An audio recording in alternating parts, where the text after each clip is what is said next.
The person who prayed today, Clemencia Daru, reminded us that all who have breath will praise the Lord. But at some point, this is an appointment we all have, the appointment of death. And so no one man, no matter how much he wants to stay in office forever, will ever be able to stay in office forever. He will never, because when his appointment is here, he will not be able to say, one more breath, Lord, one more breath. So we're asking him, he's a Dominican, and we're asking him to fix the processes that will strengthen this democracy, not just for today, but for the thousands of years that this democracy will continue to stand. When all of us here will no longer be here, Dominica will still be there. Well, this afternoon it gives me the greatest pleasure to invite to the microphone someone you may know as the Rebel Honorable. He hails from the community of Bowie, a proud community who will not stand for nonsense, who continues to hold the head high. Brothers and sisters, ladies and gentlemen, help me to welcome our Rebel Honorable Hector Saxon.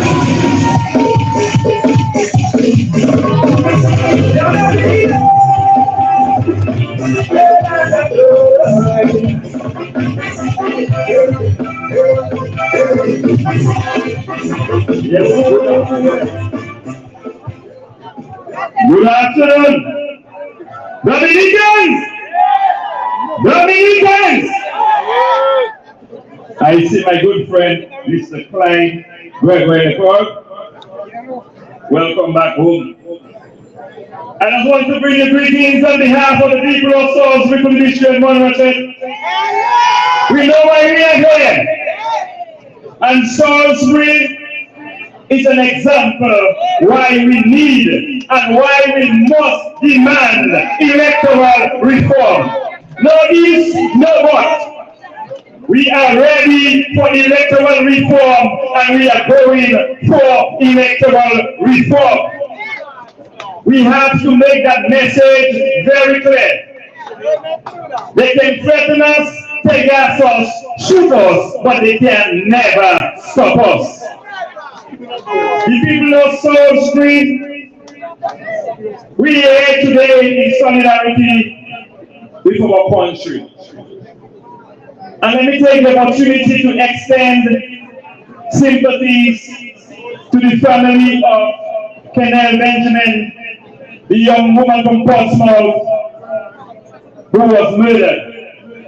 We're hoping that there will be closure with this one.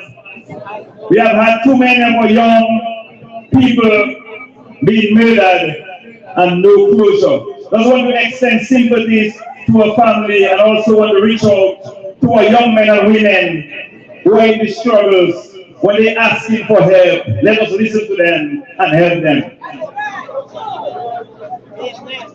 Electoral reform is a must everywhere. Every Dominican, everybody around the world should have the opportunity to vote. That is their right. Nobody should be disenfranchised. We have to ensure that our brothers and sisters meet the requirement for voting and can vote. We don't want ghost voting. A friend told me that her mother died in 2010, her father died in 2012, but they both voted in 2014. You had busloads of people moving from polling station to polling station. How can you live your lives overseas and come back home for a day and a half and put me in misery for 5 years and go back home? Is that right? We're not against you, my brothers and sisters living overseas. If you meet the requirement of voting, you can vote. But to pay you plane ride, bus ride, hotel, food, for a day and a half, money in the public for a day and a half, and then go back home. Is that right?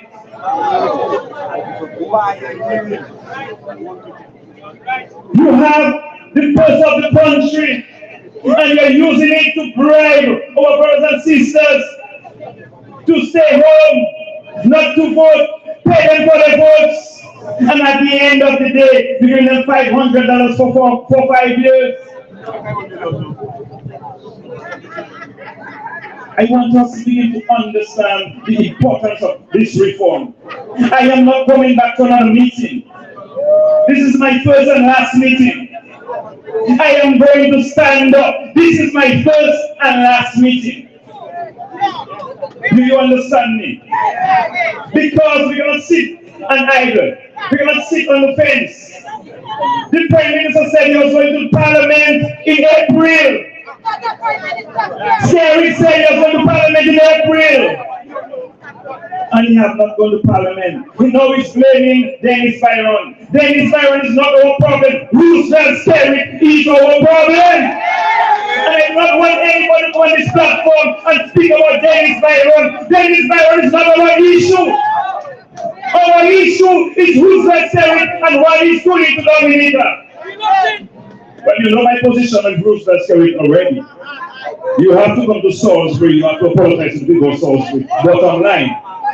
But, brothers and sisters, before I leave this podium, I want to call on us to unite. Stop calling labor rights name. Stop calling freedom rights name. We are brothers and sisters in the struggle. Because you might be from Cassie Bruce, there are labor rights, freedom rights, independent in Cassie Bruce. But if something happens to your neighbor's house, we all have to go and assist an individual, our brothers and sisters. So stop it doing insults. I am calling on the police. Know your rights and respect my rights. I am calling on the teachers. Know your rights and stand up. I am calling on the bus drivers, the truck drivers, the heavy equipment operators, the ghetto youth, the employee, the unemployed, the underemployed. I am calling on you. The professionals, I am calling on you. Stop using excuses like that person. If there's a big stone in the road, you are going to Portsmouth, I am going to Roseau. It is blocking both of us. We take out the stone and we both go on our merry way. Why is it blocked? Who is blocking Dominica right now? Who is blocking Dominica right now? I am calling on the barbers as well. Each and every one of us. And brothers and sisters, the Salisbury court matters, they are ongoing. We have over 70-something people from Salisbury for the court. I see Mr. Whitnell, the 2019, December 6th, 2019 matter is on Whitnell et al. So Mr. Thank you, big up for setting up for Salisbury. The other matter that we have in 2015, it is also ongoing, the Sorina James et al. Matter. Our matter will go right to the Hague if it has to. Salisbury is going until the end. We are not stopping. You give us steadiest, you shot us. We were sleeping. And you gave us steadiest. We will never, ever, ever forget that Roosevelt story. Brothers and sisters, I want you to do one thing with me. One thing. Raise your hands up. And I want to see your index finger. The finger after your index finger. You see that? That is one.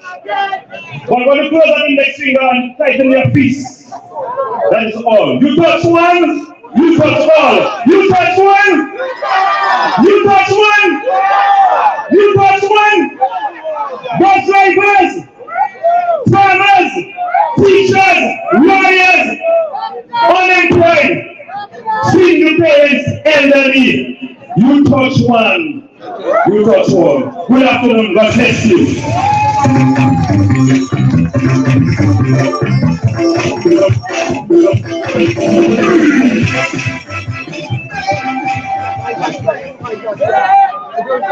Our rebel honorable. You touch one, you touch all.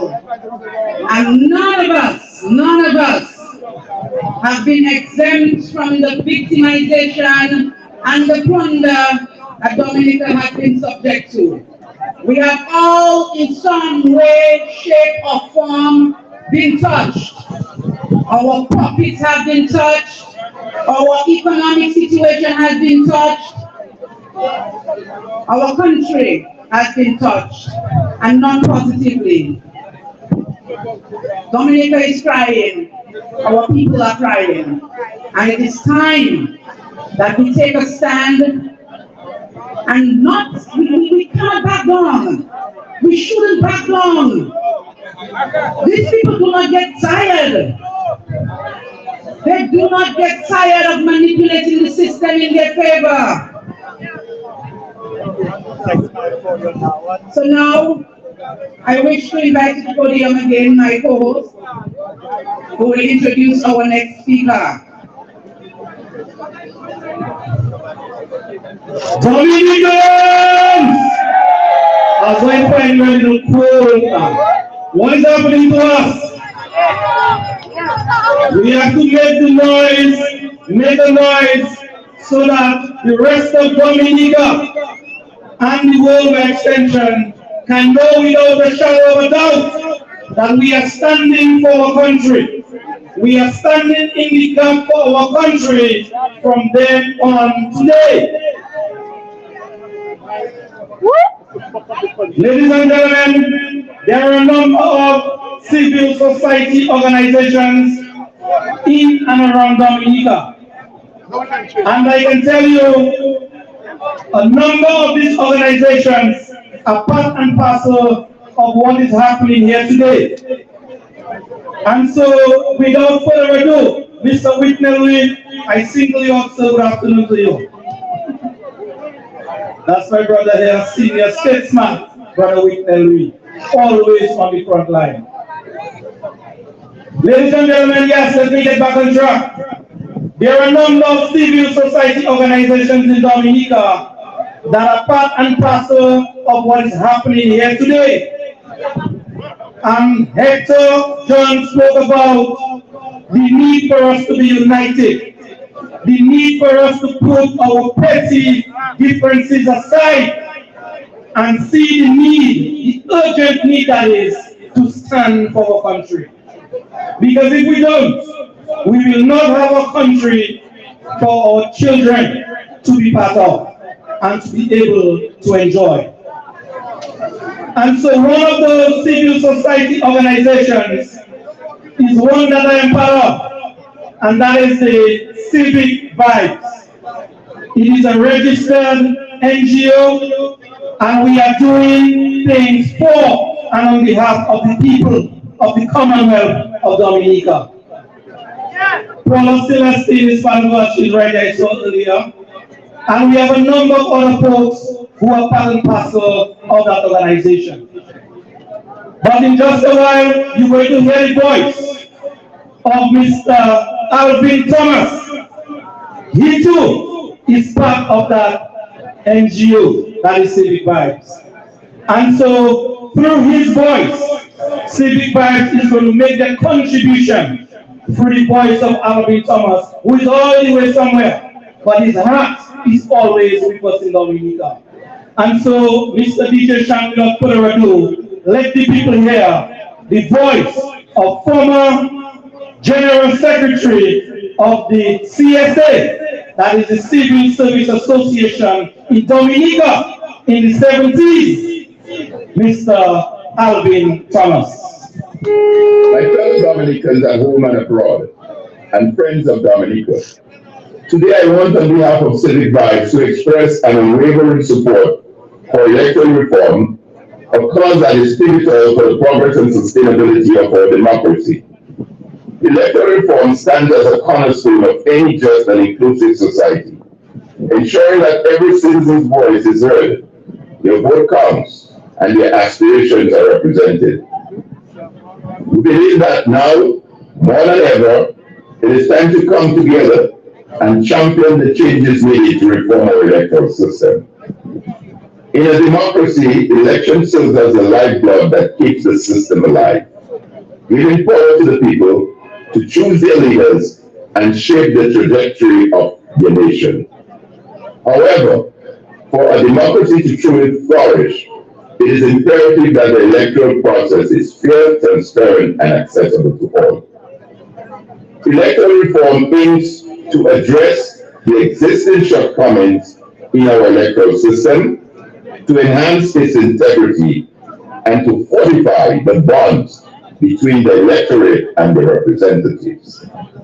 It seeks to eliminate any barriers that hinder equal participation and diminishes the influence of money and special interest in the political arena.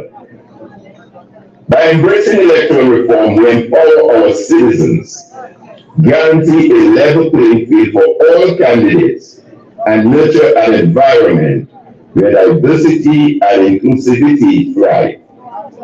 It enables us to foster meaningful debate, encourages a multiplicity of ideas, and ensures that the will of the people is accurately reflected in our parliament. Unfortunately, over the last 3 election cycles in Dominica, we have fell short on these democratic principles which should guide our electoral process. Notwithstanding several reports and recommendations coming from the OAS, CARICOM, and the Commonwealth to reform our electoral processes in Dominica, the powers that be, namely the Electoral Commission and the Government of Dominica, have failed the people of Dominica by refusing to implement any of these recommendations. Our esteemed Caribbean Court of Justice, CCJ, warned us, following on the 2019 general election, that we should not go into another general election until what they describe as the taints of the electoral process has been removed. In making specific reference to the then 2019 general election, the CCJ made the following comments, quote, "However, there remains areas of great concern about how the process of these elections was conducted. Future elections in Dominica ought not to proceed with these or similar things," unquote. Notwithstanding these comments by the CCJ and several of the reports alluded to, we saw yet another general election being held in Dominica in December of 2022, undermining as it will our democratic process and the need for a free, fair, and transparent general election.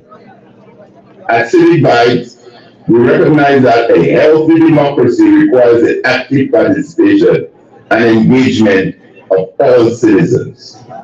We firmly believe that every voice matters and every vote counts. However, we cannot ignore the existing flaws and inequities within our electoral processes that hinder the realization of this ideal. My fellow Dominicans, today's rally must be the beginning of a sustained course of action to demand electoral reform. I say yes, it must be demanded. It can no longer and should no longer be business as usual. There should be no room for indifference or persons standing on the sideline on this long outstanding matter of electoral reform. We have reached the point to take decisive action as a people. The time to act is now. In the words of the now Speaker of Parliament, quote, "Enough is enough," unquote. We must stand up and fight. These are the words of the current Speaker of Parliament. We must stand up and fight. We must strive for reform that promotes free, fair, and transparent elections, and to include basic requirements as voters registration, cleansing of the voters list, and proper identification processes. We must advocate for measures that protect the sanctity of the vote, implementing measures and safeguarding against foreign interference with our electoral process. These are the hallmarks of any democratic nation. Let me again reiterate that following on today's rally, it will require collective action, a united front against vested interests, and a commitment to the fundamental principles of democracy. It demands that we engage in constructive dialogue respecting different perspectives and working towards common goal for the greater good. The road to electoral reform may be challenging, but history has shown that change is only possible when we unite our voices and work towards a common vision. Let us stand together in this pursuit of a more just and equitable electoral system. Let us amplify our voices and demand change and hold our elected officials accountable. Our solidarity is our strength, and through it, we can shape the future of our democracy. Let us march forward with unwavering determination, knowing that our democracy and action today will shape the future of our democracy for generations to come. Finally, in closing, let us remember that electoral reform is not a partisan issue. It is a democratic imperative. By embracing this cause, we reaffirm our belief in the power of democracy to create a better future for all. Together we can build a nation, a Dominica, where every citizen's voice matters, and where the electoral process reflects the will of the people, and where fairness and justice prevail. In solidarity, I'm your patriot brother, Alvin Thomas, on behalf of Civic Guides. Thank you.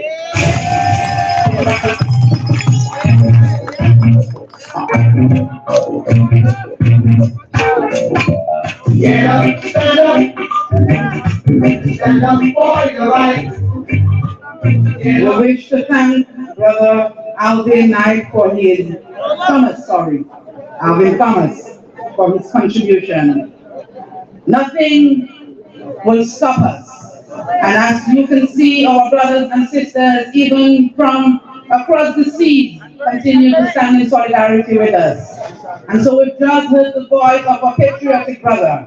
I wish to call to the microphone at this time a patriotic sister who stands for Dominica, who stands on the issue of electoral reform. Ladies and gentlemen, please help me in welcoming Ms. Paula Celestin, the representative from NJAM, to the microphone.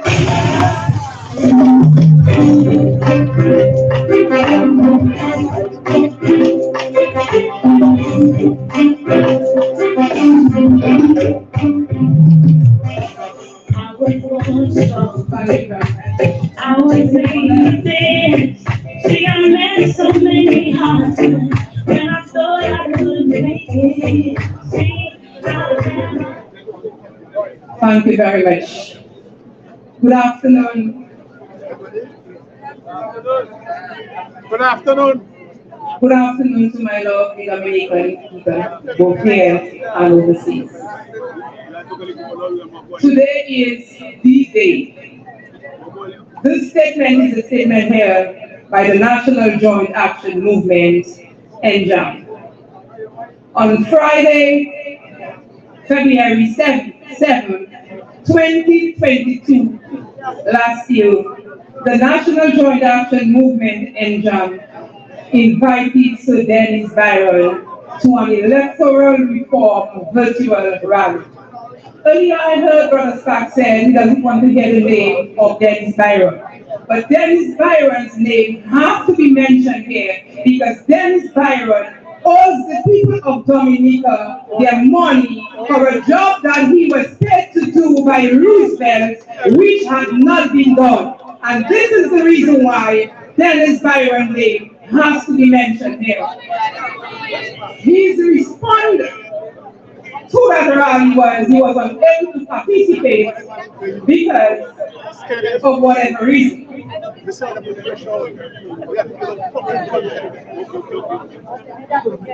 He was not available. And John sometime later, he contacted again Dennis Byron.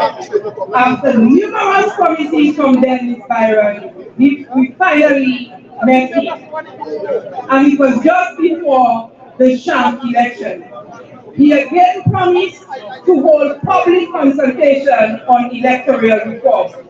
Almost 2 years after Dennis Byron was engaged by Roosevelt Skerry, we must conclude that Dennis Byron has betrayed the Dominican people. Skerry never betrayed the Dominican people, not Dennis Byron. Skerry never betrayed us, not Dennis Byron. And John has also invited the chairman of the Electoral Commission, Duncan Stokes, right across here,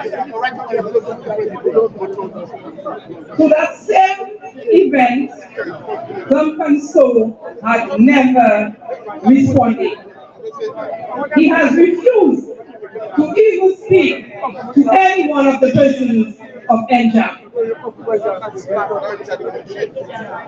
Duncan Stokes and the Electoral Commission are responsible for all electoral processes in Dominica, and they must be held responsible to organize consultation with the public. The National Joint Action Movement is cautioning Dominicans that they should not allow Roosevelt Skerry to hijack the electoral process. The National Joint Action Movement is calling for a united front to deal with the struggle for free and fair elections in Dominica. Until then, we the people of Dominica will not stop, and we should not stop until we get what we need. Thank you very much. This was a statement by the National Joint Action Movement.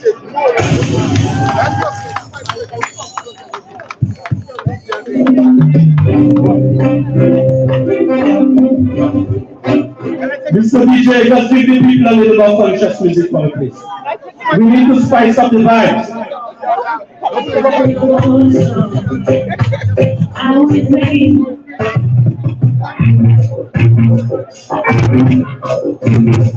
Dominicans! Stand up! That's it! Stand up for your rights! That's it, Mr. DJ! Stand up! Stand up for your rights! Get up! Stand up! Stand up for your rights! Get up! Stand up! Don't give up! All right, thank you very much, Mr. DJ, for always keeping the people warm. Because we need a very warm people up until tonight's event has ended. And ladies and gentlemen, let us be of one mind that today's activity is one out of many. So you need to rejuvenate yourself because we are not stopping. We are not stopping for the need for free and fair elections in Dominica.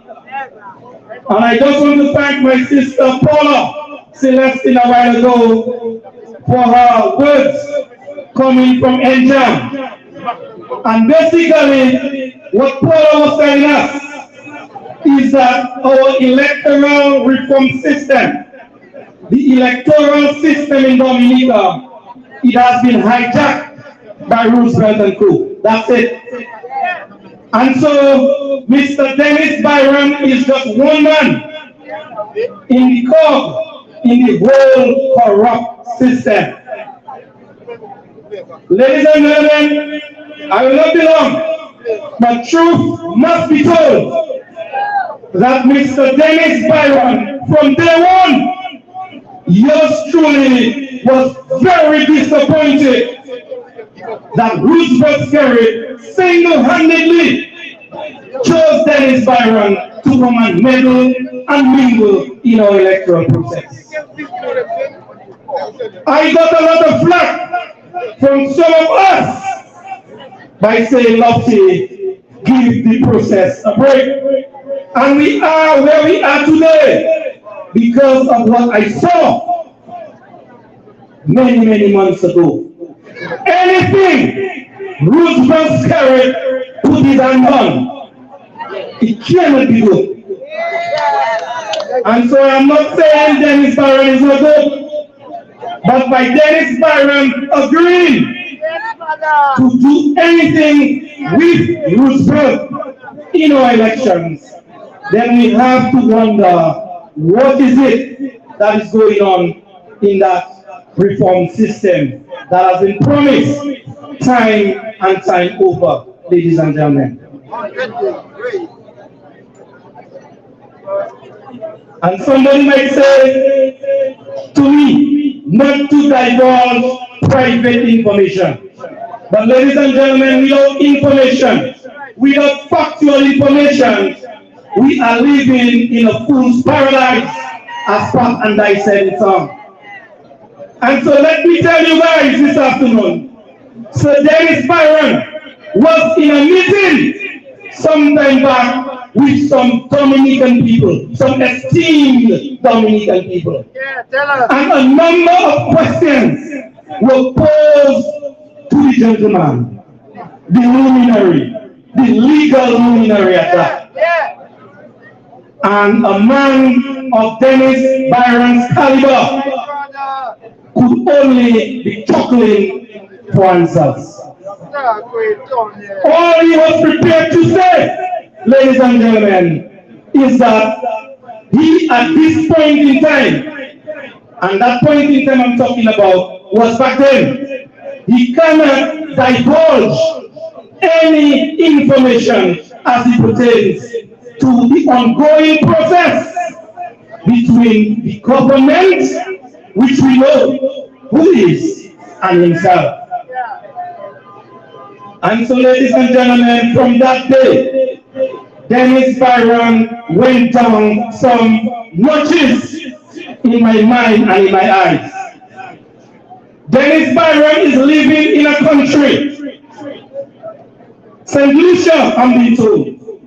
He is also from a country, St. Kitts and Nevis, where both of these countries, the people are voting in a freer and fairer process than us in Dominica. And so what a mockery that he is continuing himself to be dragged into as an esteemed man that served as president of the highest court in the region. So Dennis Byron, I know you are listening. I know you are hearing the Dominicans this afternoon. And we are telling you, sir, please remove yourself from that Pocomacat with Roosevelt, Kerry, and Co. and deliver unto the people of Dominica. That is your only way of salvation right about now. Because, ladies and gentlemen, it cannot be that we are continued as a people to be held hostage, as it were. For what? For what? A thing that every other country in the region they enjoy. I'm not even leaving our region. Antigua, St. Kitts in 2019. Being part of the CCM then, right here where we are this afternoon. Mr. Anthony Stewart was our featured speaker then. That is 2019, ladies and gentlemen, we're talking about. And this man told us what they did in Antigua and Barbuda to make their system free and fairer. And he urged us then, please do what you have to do in Dominica to make our system right. And down to today, we cannot as a people get it right because of the crookery and the mockery that goes on with the powers that be. So ladies and gentlemen, it behooves all of us. United we stand, and divided we farewell. So if we know that all refrain very well, let us be united, continue to be united. The level of division, the level of divisiveness among us as a people, that too has contributed to where we are today.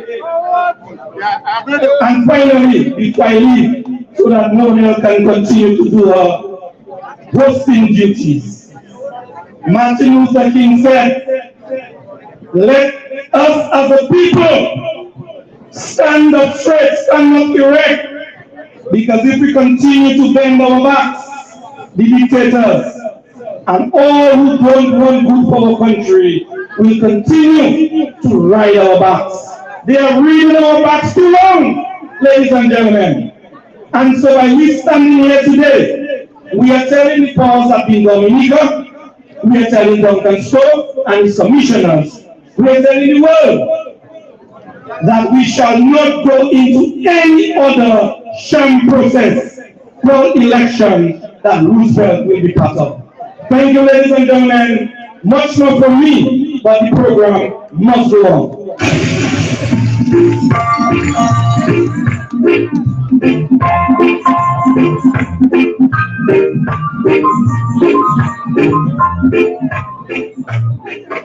Mr. DJ, keep it playing.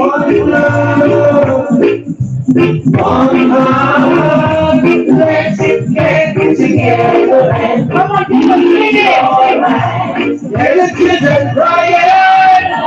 Let the children crying. Saying give thanks and praise to the Lord, and I will be alright. Saying let's get together and be alright. Let them advance on them. Dirty man, Mama, people. everyone question. I will What's your way to the be there today.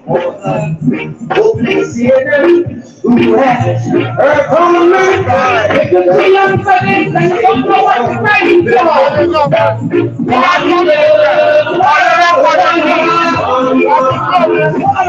Let's get together and be alright. One love shall be in the air. Alright, thanks and praise to the Lord. And I will be This is the consciousness many of us grew up on. And this is the consciousness that continues to play in our hearts and in our society, but is suppressed by a rogue regime. And like our dear sister Paula said, he has hijacked the system. I see buses leaving and going. I don't know where you all going.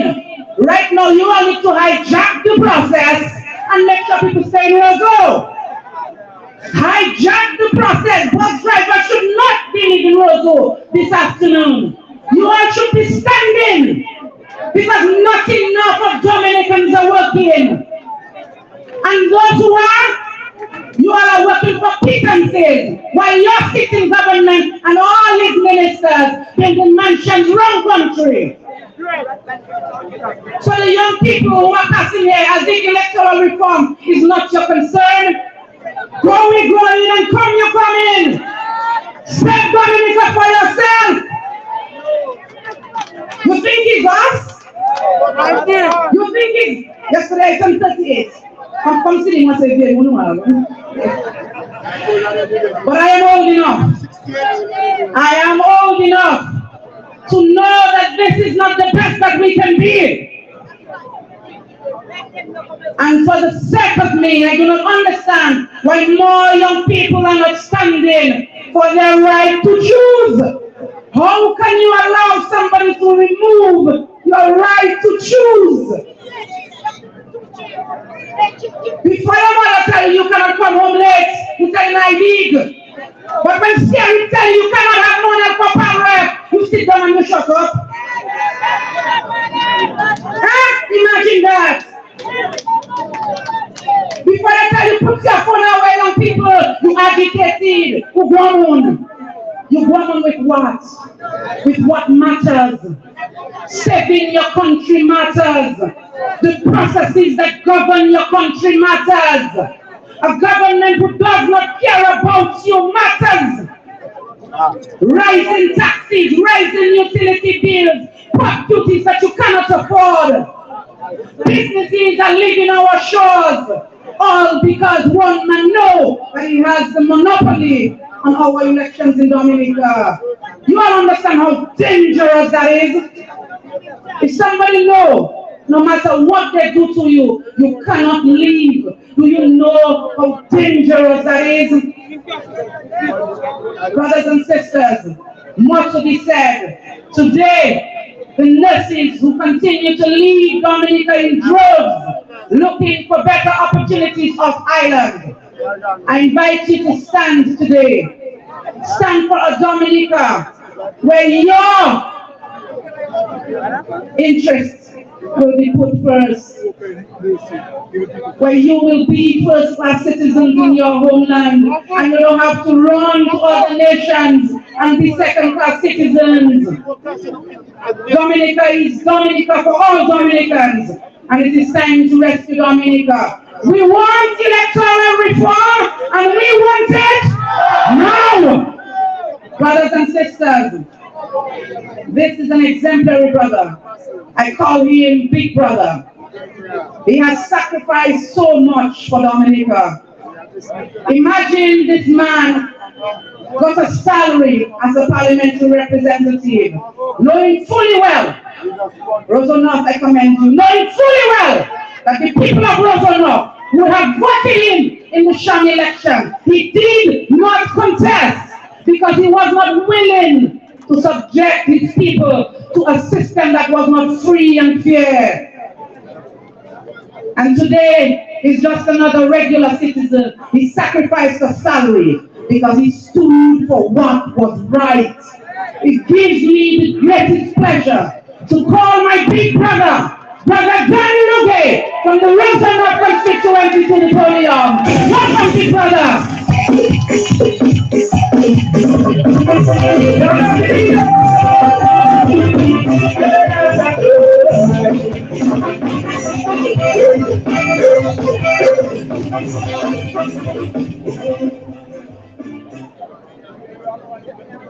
Good afternoon, patriots.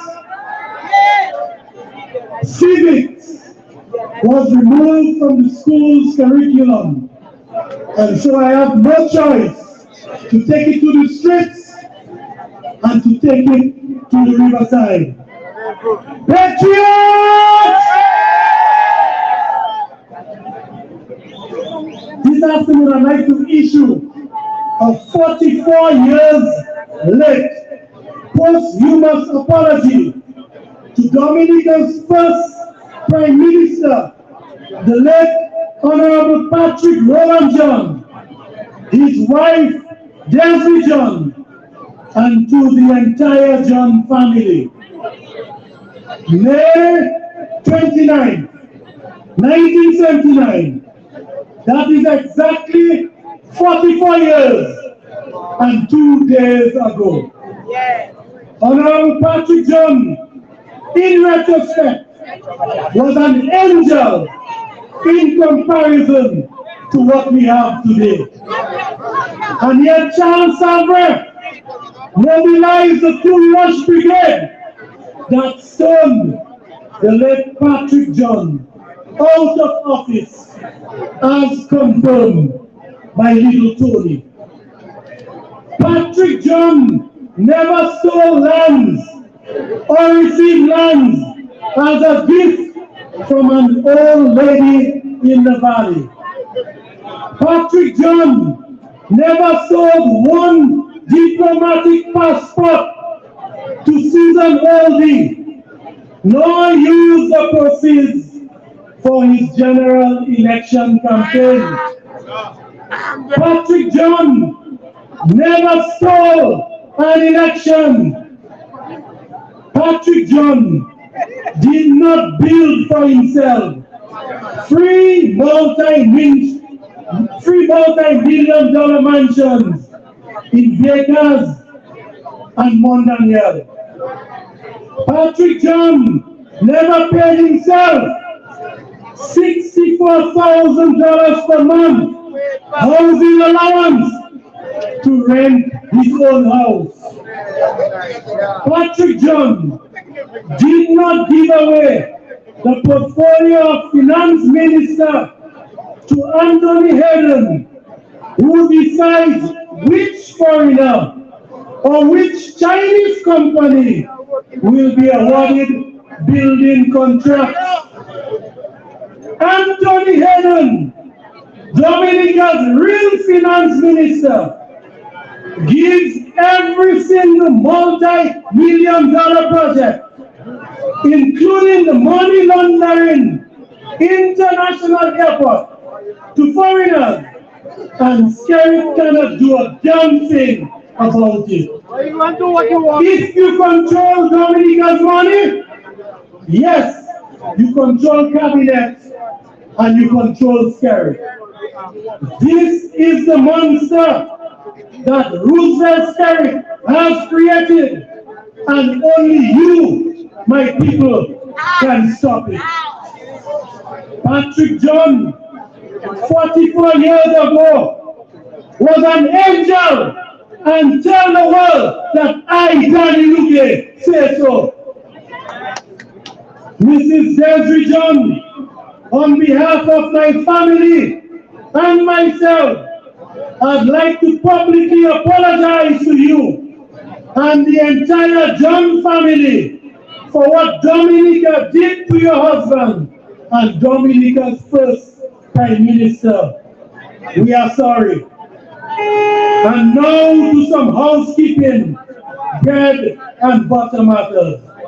I will leave electoral reform to my distinguished colleagues. Patriots, I call on you to put on your breastplate of righteous revolution and get ready to reclaim your country by any means necessary. Young people, take back your country. My dad used to say when he was angry, damn it to hell, that's enough. When will the people agree that enough is enough? I feel the pain of our youth, Dominica's lost generation. People cannot make ends meet anymore in Dominica.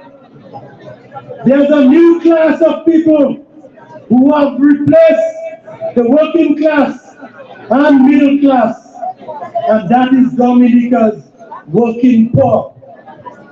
It's from hand to mouth for the average working family. Young people who once made an independent living in their communities are now in the lowest paying jobs, either NEP or with private security firms. All indigenous business owners are crying suku. Damn it to hell, we've had enough. The only people who are making it big and living large in Dominica are Skerrit and his hand-picked passport agents. They're milking our passport millions to death. And they're still rude enough to tell us that we are racist against the Chinese. Ministers of government are building hotels, but let me remind you that it all belongs to the people of Dominica, and the people of Dominica will reclaim it in the fullness of time. Mr. Skerrit, can you tell me who is the owner of the $50 million Sagasa building in the middle of Rogo? Even a civil servant is building a US $75 million hotel in Lale Coco with our passport money. Where else in the civilized world can that happen? And when you hear quotations of inflated six-figure building projects, is their kickbacks sit down, making ding-dang in brown paper bags. Ask Capitol about that. But we want our money back in the treasury. Every cent of it. Damn it to hell! We've had enough of scary bullshit! Anthony Hayden, the chief passport agent, is now an out-of-control monster, even more powerful than Dominica's cabinet. How did that happen? How did that happen?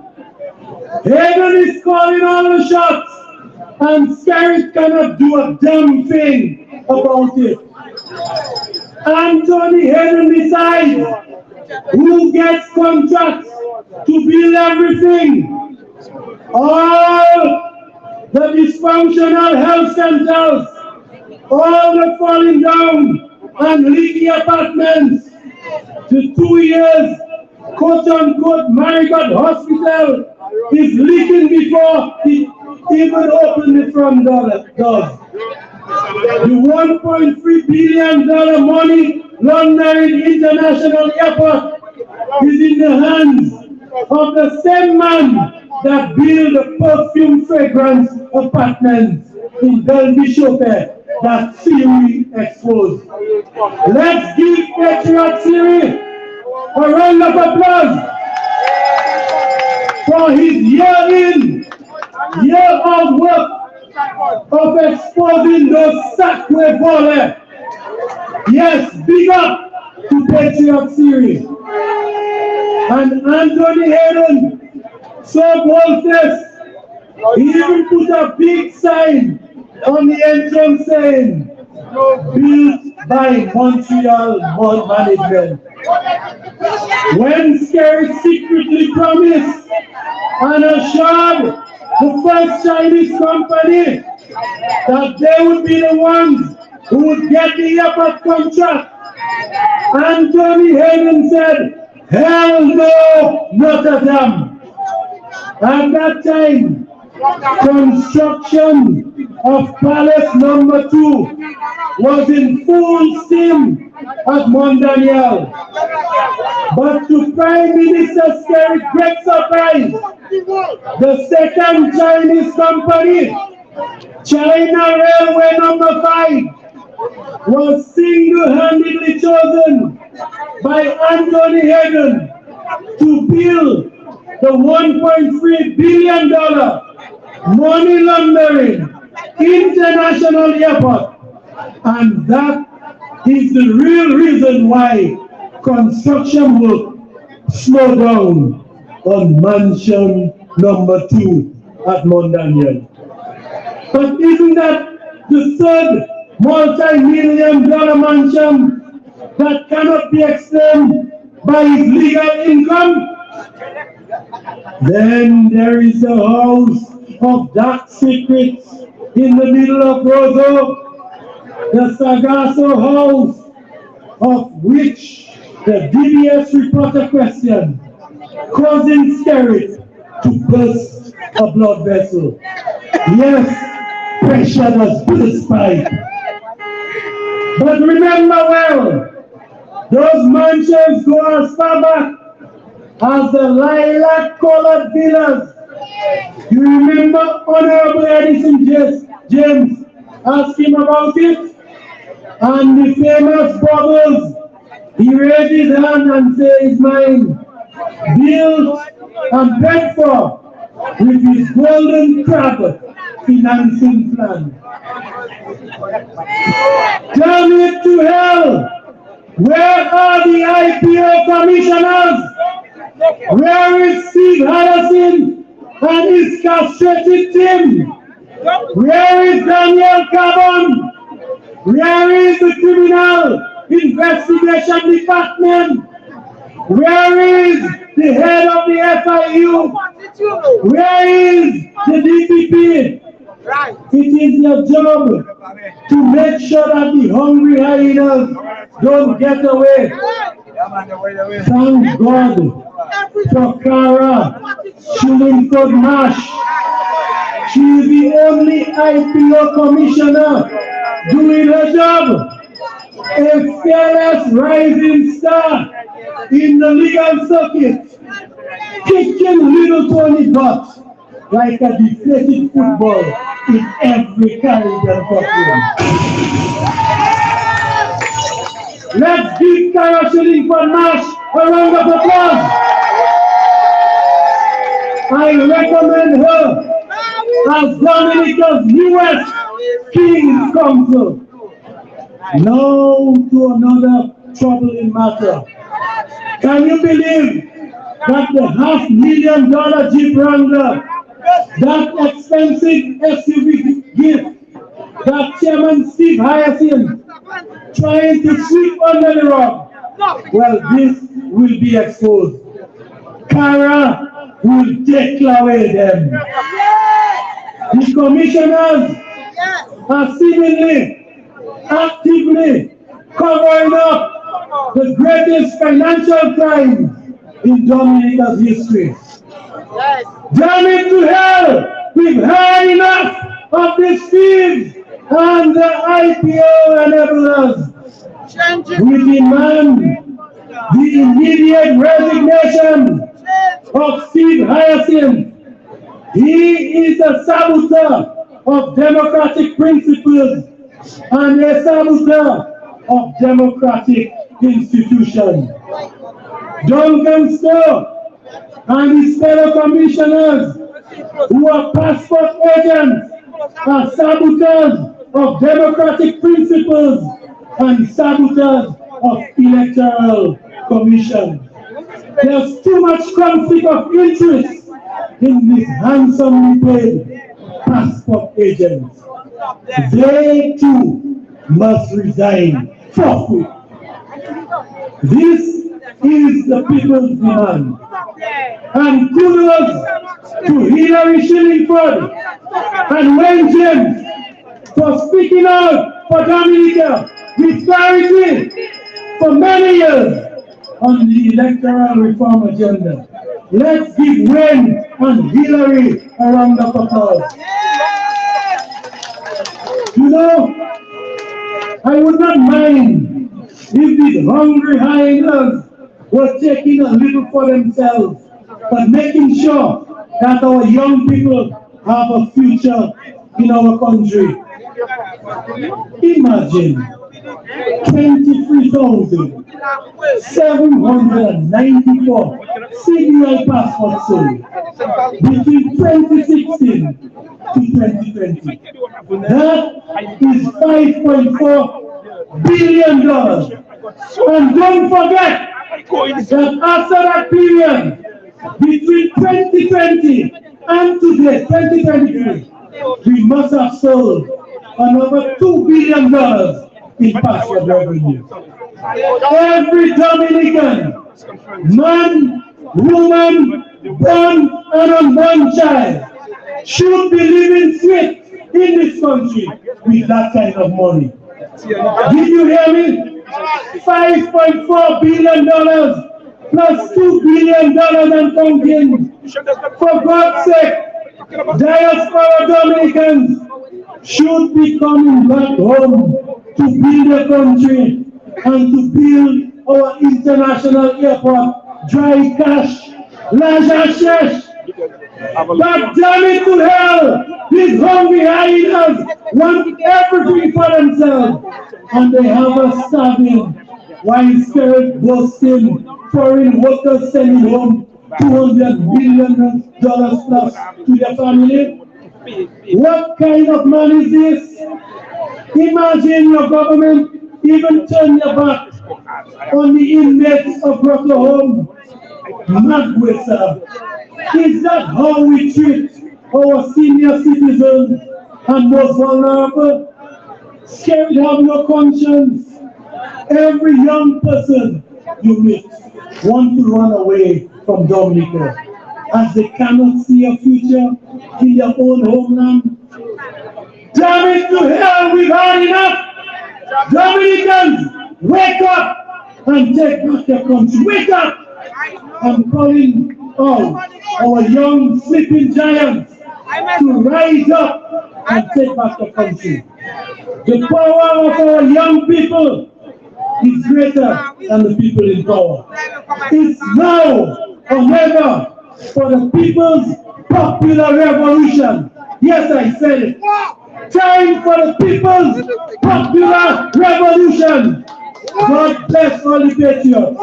God bless the Commonwealth of Dominica. Thank you. Yes, Lord. Right on, sir. We are rolling.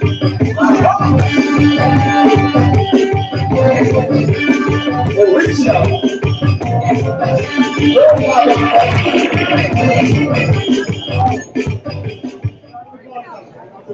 Thank you, Brother Danny, for being my big brother Danny.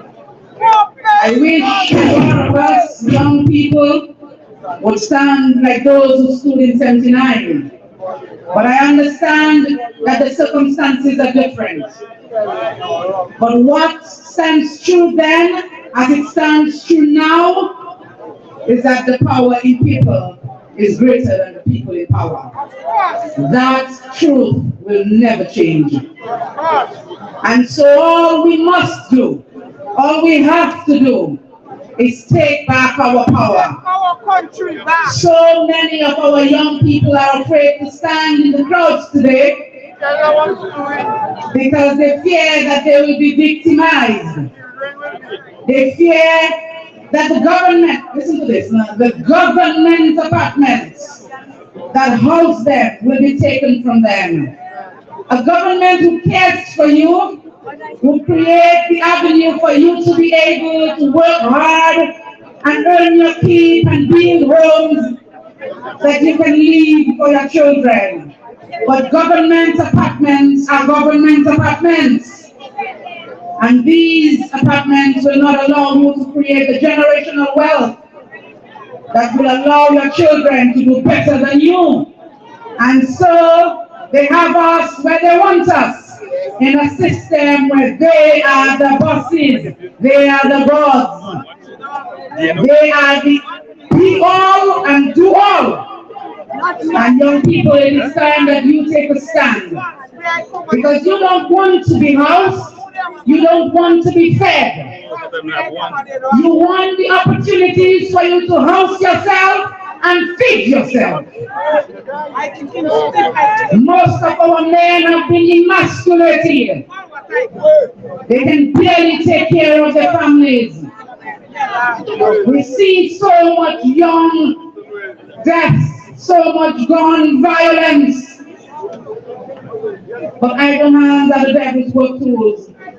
And our young men need more jobs to keep them preoccupied. A young man, may he rest in peace, drowned on his blood a few days ago in Granby because our emergency system, our emergency response was too slow. We can do better. While fellas out there building mansions and hotels for Zandoli, our hospital is in dire need of resources, both human and physical. We can do better. ICU does not have the resources to save a human life. We can do better. Do not wait for it to hit your doorstep. Brothers and sisters, this afternoon, hailing from the Kalinago territory, I invite to the microphone a wonderful sister who stands in this fight for a better Dominica, in the fight to rescue Dominica. Our Iron Lady, Mrs. Anna Sanford. Welcome to the microphone.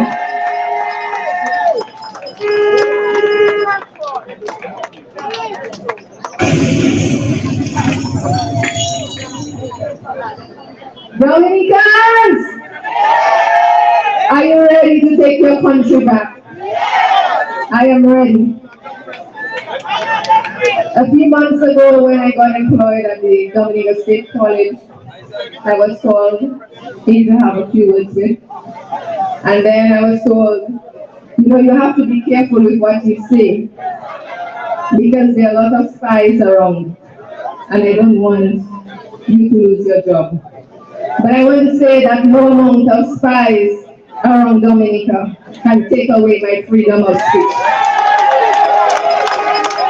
And so Brothers and sisters, whether you are here in Dominica, whether you're abroad listening, I am very grateful for this opportunity to be here today to speak on the issue of electoral reform.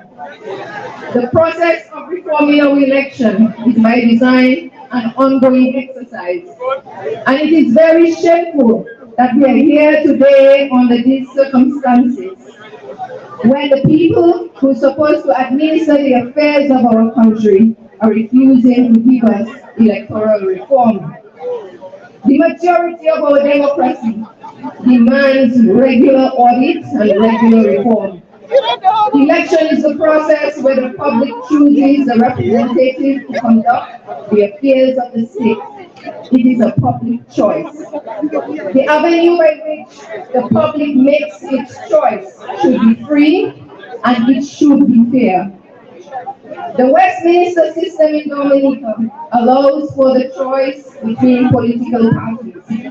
These parties put forward a candidate and their policies as well as their program, and the people choose. A mature democracy allows for free information on matters of political parties and their candidates. Any attempt to circumvent the people from open and free access to party policies, it means it's fraudulent and it's wrong. The existing regulations and action of this regime imposed upon us by this government is not free and it is not fair. It denigrates our democracy and introduces authoritarian rule. Any leader and any organization that by real means of fraud look to dominate a system of public choice is evil, and I say they are of the devil. God the Redeemer, those of us who are Christians know that He gives every one of us the freedom of agency. We have the right to choose. So if ever there is a leader who wants to dominate fully, he is not of God. And therefore, you cannot be a Christian and encourage corruption, lies, deceit. There's no way you can lead a church and encourage any leader to pursue lies and deceit on the people and cause their suffering. And so, we must exercise the goodwill of choice. So today, I call on the people of Dominica that we should end the works of the evil one. The evidence is upon us. Let us bring our hearts and minds together to see the continuous attempt by this government to deny the people of election reform, how evil it really is. And that evil needs to be trampled upon by the people of Dominica. It is only when, and I quote from the Bible, God said, if my people who are called by my name will humble themselves, seek my face, pray, and turn from the wicked ways, then I will hear from heaven and I will heal their land. Dominicans, we need healing in our Dominica. And I can tell you, we need healing in our healthcare system because I see it every day. There are many of you who have families or relatives who come to the hospital. Elderly, sick, cannot do anything for themselves and cannot get a simple turn from morning to night. And so they end up with bed sores. You go to the hospital for a simple thing, and instead of spending 2 days, you end up spending 2 months, or sometimes 3 months. There are many of you who will not be able to pay your hospital bills. And you know what they tell you? You have to write a letter to the Prime Minister to ask him to meet the cost of these bills. And what happens to you if he's unable to meet this cost? What if he says no? There are many of you who will not do your surgery. I've seen patients die because they do not have the money and they do not have the family support to be able to meet the healthcare bills. This is the Dominica we are in. And many times we hear the Minister of Health, the Prime Minister say that we have the best healthcare system in Dominica. We have beautiful structures, but we lack a proper healthcare system. Our nurses are crying out, they're struggling. Just last week, about 13 nurses about to resign, and many more will come. When your family goes to the hospital, what is going to happen to them? How many times, maybe some of you who are hospitalized go to the hospital and call out to a nurse, and they don't respond to you because there's staff shortage. They spend maybe a whole day at the hospital patients without seeing a nurse, maybe just to get the vital signs done or the medication, but nothing else. This is what our healthcare system is like. Places in Marigot, what happened to the hospital in Marigot? Almost 4 years now, we cannot have that hospital in Marigot. What about Portsmouth? What's happening to the healthcare system in Portsmouth? How many of you have visited the Portsmouth hospital? This is not the healthcare that we want for people. And this is happening because we consistently put in the people who do not care for us and the people who impose themselves on us. And sometimes I don't want to stay here and blame Skerrit, today. I blame you, the people, who keep on going to the polls and keep on putting an X by the name. If you want better health care, and if you want better for your communities, you will vote differently. You have the freedom of choice. You have the power within you. And therefore, Dominica depends on you. Not on the United Workers' Party, not on CCM, not on Skerrit. Dominica depends on you. And therefore, I encourage every one of you, those of you listening via the social media, those of you who refuse to come here maybe because you're afraid, now is not the time to be afraid. We have to take our country back. We have to bring better back to our country. And it is only through every one of us. So Dominicans, have a good night, and I wish you all the best for the coming.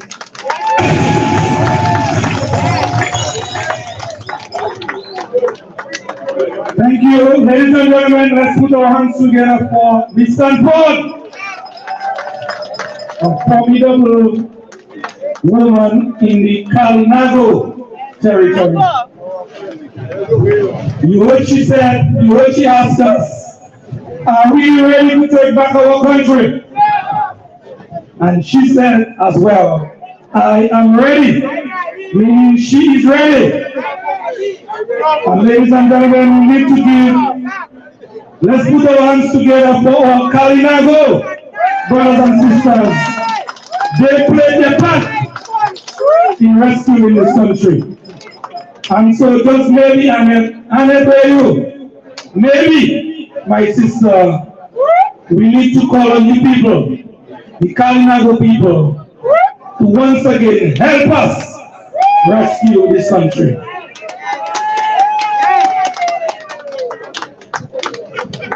Ladies and gentlemen, in terms of some housekeeping matters, if you want to do number 1 or number 2, there's some toilets, portable toilets that is to my right. That is it, just in case you need to do number 1 or number 2. Thank you. Because we want to leave here even better in terms of cleanliness than how we met it. Also, too, we want to thank the police for being here today in the numbers and protecting us, the people. That is what the job of the police is supposed to be, ladies and gentlemen. Also, as well, I'm seeing here the fire and ambulance service in terms of a bus. Be ready, just in case one of us, fall sick or something. So again, we want to thank the statesmen in Dominica for providing that service to us, the people of Dominica. Ladies and gentlemen, we're going to take a little break in just a while, and we're going to hear from our brother from Marigot. But just before we hear from our brother from Marigot, Mr. DJ, I think you have a track queued up that is from a brother from Jamaica. Please let it go for the people at this time.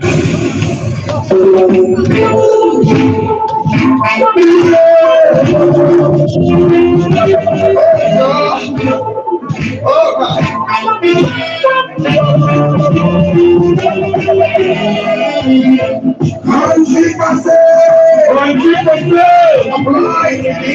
Is that the case? Now they tell me what they're doing. I hear them say I'm everything. Is that the case over here? Price. If the bargain is right. Yeah. With the right connection. You cannot everything that you like. Yeah. Alright, you cannot everything. You be on a silver. Ladies and gentlemen, please stand the case.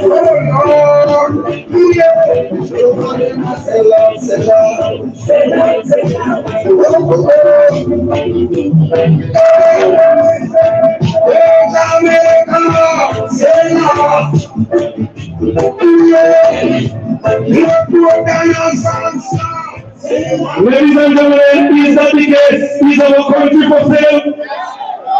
Has our country been sold? I leave that for you to answer consciously. Ladies and gentlemen, before we move to Mrs. John Baptist to introduce the next performer for us, a young lady in the crowd messaged me and told me to remember to mention that there was a brother yesterday and the day before who it's alleged paid persons in Dominica was going around the country paying persons so that these persons could not attend this event today.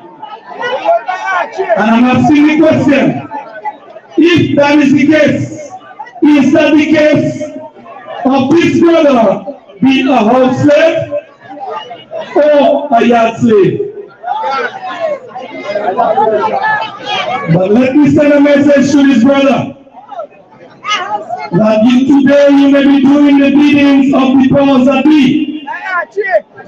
But based on what I have been hearing from you, my brother, I know you know better and you ought to be doing better. You are exposing yourself. You are exposing yourself. Please, my brother, be guided. You know what is good to do, so please do the good. Ladies and gentlemen, if I leave the stage, I already hailed up my brother Louis from Salisbury. I also think I saw a brother in the crowd. Where is he? Brother Blessings, where are you? Brother Tyron Anthony, where are you? That is a solid patriotic brother. Ladies and gentlemen, let's put our hands for Tyron Anthony Blessings. When I don't have the strength, he got the strength. When you don't have the strength, he got the strength. And so we always need to pay tribute, special attention to the special people among us. It's not that I'm saying all of us are not special, but Blessings have a special talent, and we need to give it to his brother. So once again, let's put our hands for Brother Blessings. Sister Monel, come forth. Thank you, Brother Lofty. Put your hands together for all of you who are here today. We want electoral reform and we want it. We want electoral reform and we want it. We want it. Now, come on people, let them hear you. Sound the voice. Call into the microphone. For a little bit of entertainment. You all know all work and no play make Jack and Jill a doll boy, right? So let us just shake up our legs a little bit in our soul pulse. Soul pulse, some fun. Call him soul pulse to give us some entertainment, our brother. Yeah, I know many of us here want to go away, many of us here who are abroad don't want to come back. Because something is wrong in Dominica, we are under pressure. So we have to go electoral reform, so we have to stay here a little longer, and we have to do it. Okay? So I'm going to go chat, where can I travel? And probably I'll do the one. Be another fruit. Let's hear my word. They can get that why she's struggling for our rights in this country. I stand. Yes. Every day I listen to people say, life is so hard every day. We going away, we going away. Too much government victimization, too much police persecution. We going away, we going away. Dominica reach a dead end. There is no hope for the children. I have my transport and visa, but some people will down there. Where can I travel? Where can I go? Where there is no gunshots, crime is not up, and the law not enforced by good sports. Where can I travel? Where can I go? Where the black leaders, suffering supporters, and trying to become dictators.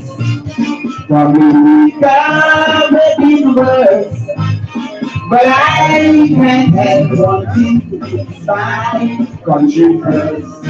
That's why I'm still here. That's why we are here. We want to fix Dominica. Stand up for electoral vote. That is why we are here. Sing.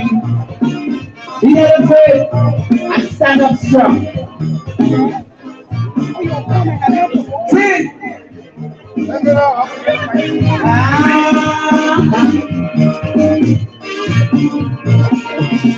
What was on your nation today?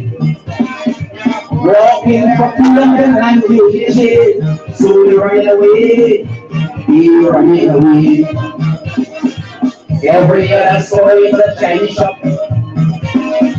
Why don't we get selling on the sidewalk? So we running away, we running away. Those are all local business people. They're paid for living with principle. Oh, we refuse supporting this struggle. Should I go? Should I stay? Or where should I run to? Where can I travel? Where can I go?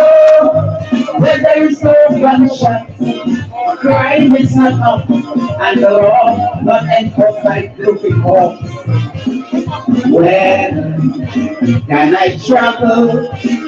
Where can I go?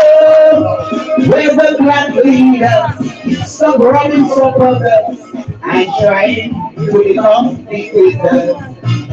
Dominica may be worse, but I can't help but I'm missing my country first. That's why I'm still here. Stand up for the rights, Dominica. It's never easy for us, but we are here. Every day, every time. Then, I feel like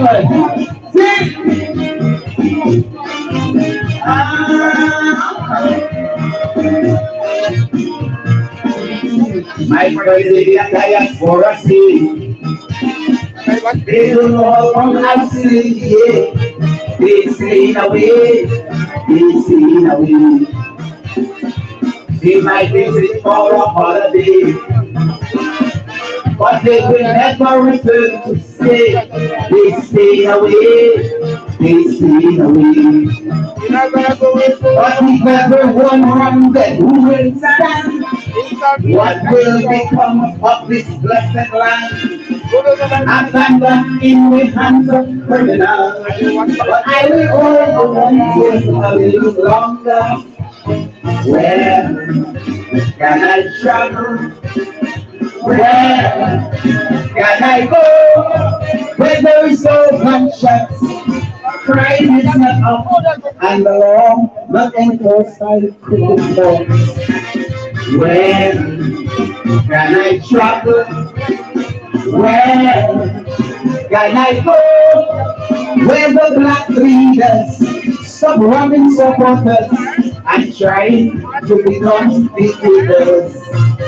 Dominica may be the worst, but I can't help but to clean up the backyard first. That's why I'm still here. Rosa, so stand up your right side and be not afraid. Be not afraid. At this point, you can go and sit down. Rosa! I say,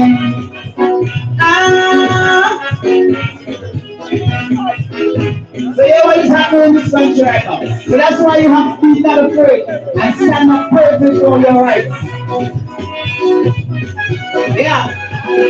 We live in a time when the rulers of men are scornful of principles of godliness, wisdom and freedom. But woke up sweetly.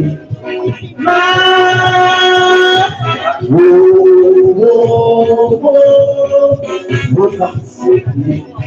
Yes, these are these women, they raise no children.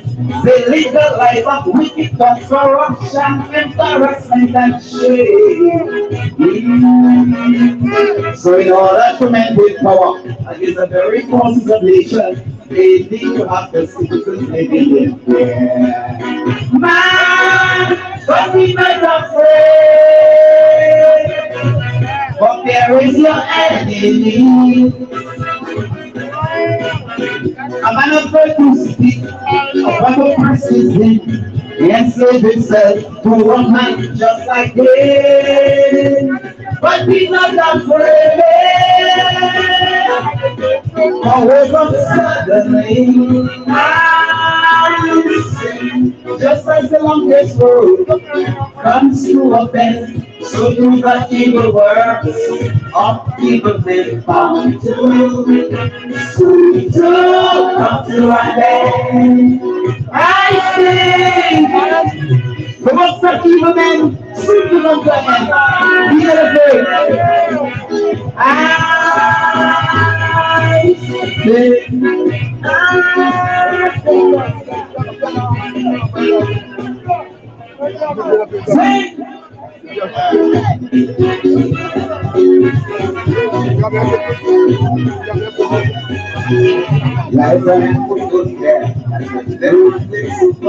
Their kingdom they would need if they feel that they could prosper.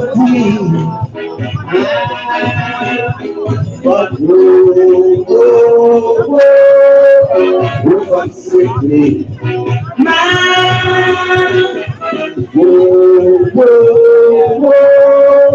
who comes quickly? Yes. Now who does one please? And after by 59, they never because today their party is in power. But they do what they do is wrong, and it's weighing their conscience out because all men know that no man knows for power. Man, but be not afraid, but there is no enemy. A man afraid to speak of what the person's name and save himself to one man just like him. But be not afraid, for will come suddenly. Just as the longest road comes to a bend, so to the evil works of evil men about to it. I say, Dominicans, be not afraid. nothing lasts forever. Tell everyone that nothing lasts forever. There is your enemy. There is your enemy. Tell us again, Mr. DJ.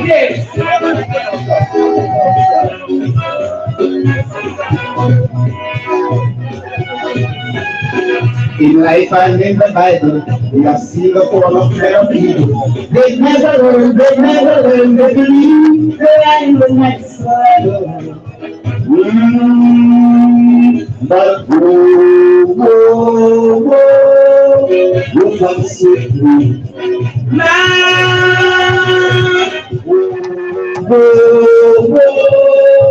Who comes with me?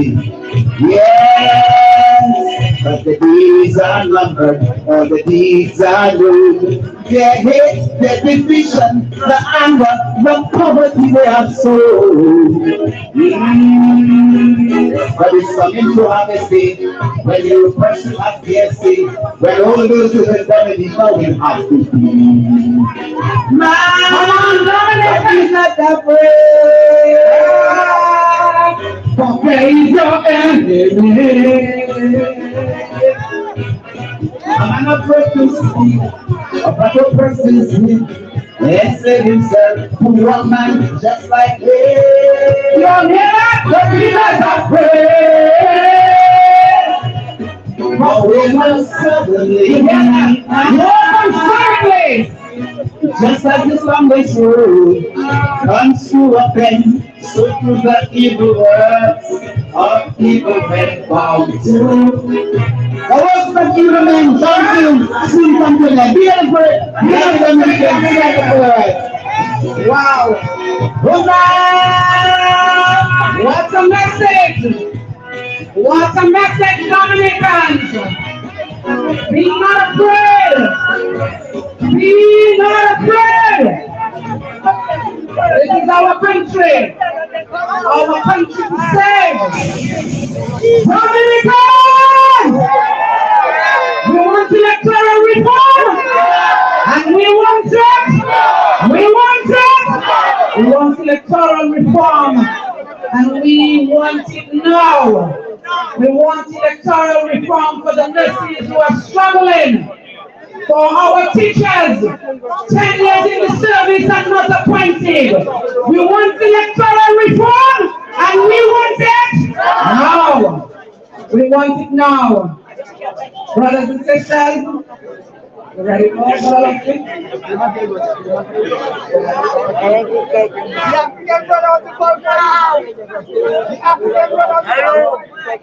So we have a message from the leader of the Dominican Freedom Party, but this will be played by recording. So we just awaiting Mr. DJ to set up, so he can allow us to listen to the voice. We want to reform, and we want to know. We want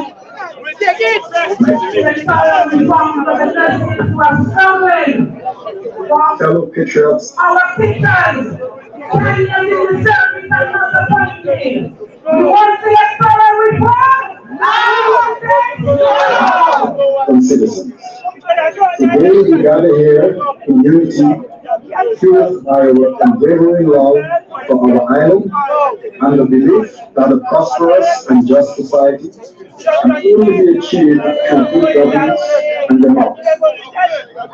Gather here today, even in the rain, to fight against corruption, bad governance, lack of opportunity, and electoral malfeasance that have plagued our nation for far too long. My friends, it is undeniable that our island has been battered by the greed and self-interest of those in power. They have neglected the needs of Dominicans, leaving us disillusioned, economically strangled, and desperate for change. But today we can make a solemn promise to ourselves and future generations. Today we want to say we will not allow the future of our island to be stolen and destroyed. We will not. Indeed, we cannot waver in our battle for a better future. A future built on integrity, transparency, accountability, and opportunity. But this battle, my friends, is not just about democracy. It is about preserving our identity, our values, and our unique way of life on this island. We simply refuse to let our beloved island be swallowed up by foreign interests, tribalism, and violence. We refuse to let corruption and bad governance define who we are. We simply refuse to let our people suffer while a select few profit from their misery. So we are here today to fight, in fact, for the very soul of our island. We are here today to ensure that the sacrifices of the enslaved forefathers was not enough. We are here today to ensure that the inheritance previous generations of Dominicans handed to us of a politically and economically independent nation, the people of African descent get to determine a unique destiny is not sacrificed. That vision is not sacrificed for a bowl of soup from foreign interests and their local enemies. We are here to ensure that the greedy among us do not wreck the future of our own descendants simply to line their pockets with another dollar. But that is why we do not. Indeed, we cannot lose hope, for our determination knows no bounds. We firmly believe that with the right leadership, with a unwavering commitment, we can rebuild a new Dominican future that is founded on the principles we hold there. We envision a future where integrity guides every decision, transparency permits every institution, accountability is demanded from those in power, and opportunity is created for all regardless of political affiliation. However, we must acknowledge, my friends, that the path ahead will not be easy. We will face challenges and obstacles, and we will, in fact, endure pain and hardships. But always remember, we fight for the forces of good, the forces of justice. Remember that we fight for the opportunity to become a thriving and prosperous nation that can inspire the world. Such a noble cause requires sacrifices for each of us. But these are sacrifices that we proudly embrace as we work towards that successful future for all. Today, as we gather here then, let us remember the abundant love we have for our island, our mothers, our fathers, our children, and all the descendants of Dominica into the future. It is this love that unites us, that fuels our determination, and that brings us together in this pivotal moment. We are not just the lovely ones, we are the loving ones.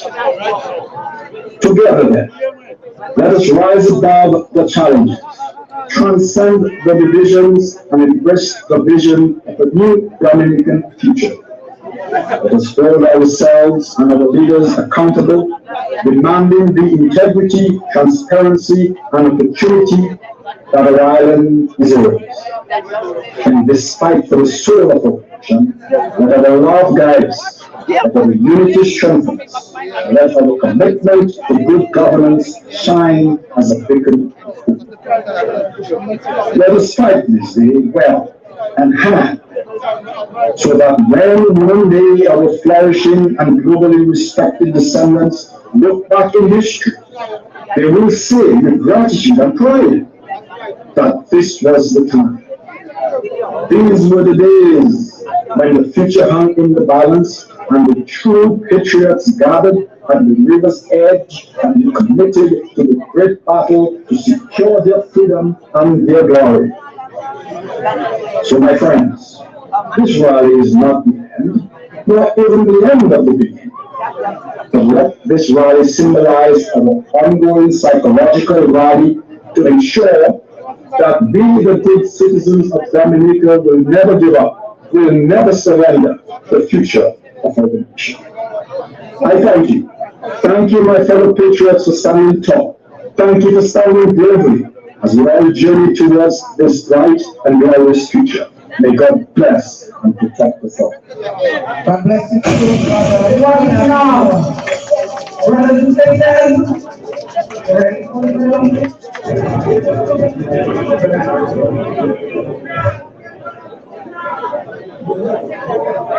we thank our brother, Mr. Bernardito, the leader of the Dominica Freedom Party. This is not a UWP thing, it's not a Labour thing, it's not a Freedom thing, it's not a CCM or NJAM thing. This is a Dominica thing. This is a people's thing, all right? This is a movement for electoral reform, for the rescue of our great nation, Dominica. And in this fight, there is no color, because Dominica is all of ours. At this time, we wish to call to the microphone the former nurse, Rosie Felix. She's still a practicing nurse. She's still a practicing nurse. Once a nurse, always a nurse. But I wish to call to the microphone Nurse Rosie Felix to come and give us a few words of solidarity. Please put your hands together for her.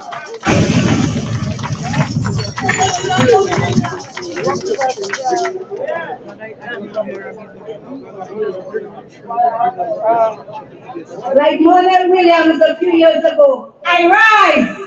Dominica, will you rise to stand for electoral reform? In 1979, these teenagers stood for Dominica, and I'm standing again. In December 2022, after our sham election, our IPM, that stands for Illegal Prime Minister, told us he's going to reset the country or the cabinet. Mr. IPM, we don't want reset, we want reform. Electoral reform, that's what we want for Dominica. So stop playing a cocoa macaque with Mr. Dennis Byron and give us electoral reform. Electoral reform, in a nutshell, are rules of law to govern elections. We've not enjoyed that in Dominica for the past few cycles. And I want to challenge those people who have made part of the reset, because they say, see panic for the way, he panic on it. All of these ministers and senators, whatever they are, they came along with, they wrote on the back of the sham election, they came back as reset, and they're refusing to give us electoral reform. So today I'm calling them by name, starting with the IPM. Mr. IPM, we want electoral reform, not reset or whatever you calling it. What you call it the other day? Modernization. Modernization. When we want a modern Dominica that is not ruled by corruption and stealing of election. Dr. Irving McIntyre, you're not the Minister of Finance. We want a reset of our economy in our country. We are like cataracts. We want to be up there. We want reform and reset in our economy. But first, give us the money, give the commission the money for electoral reform. Dr. Vincent Anderson, you were away. You came back. You live north and you go south. We want reform. We don't just want to change in constituency, Dr. Henderson. We want electoral reform. Speak to the ear of your ITM. Mr. Cassidy Laville, you are now the Minister of Health. Health is in agony. We want reform. I've been a nurse for 35 years. And correct my dear sister, I'm still a nurse and a midwife. I'm practicing one. I just just not working in the public sector. According to Mr. Edison James, I'm not retired, I become retired. So Mr. Lazin, my dear friend, speak to Prime Minister, the IPM. Tell him to give us our electoral reform. Maybe self-upon carried. Talk to your dearly beloved. Speak in his ears when you lie down in the bed between his fingers. Tell him to give the people electoral reform. We want it and we want it now. And if you don't give it to us, we will take it. Mr. Roland Rolle, Minister for Agriculture, Fisheries, Blue Economy. Alas, I'm not a farmer, but we all know food security is important. And if we do not have electoral reform, these people will finish with our agriculture. It's not fair. Mr. Roy, speak to your IPM and give us electoral reform. We want it now. Miss Dennis Charles, Tourism Minister, we have rules governing the country and when foreigners come, including tourists. We want our electoral reform so that our election can be free and fair, not just forget about your winning legacy. We want free and fair election. Fidel Grant, my dearly beloved, I spoke to you when you were going on that ship. You did not listen. Talk to you, see what was happening in West Sea and where you got to get in the blame for it. Talk to your IPM. You are part of the reset. We want election reform, Mr. Grant. Miriam Blanchard, Minister for Labor, Public Service.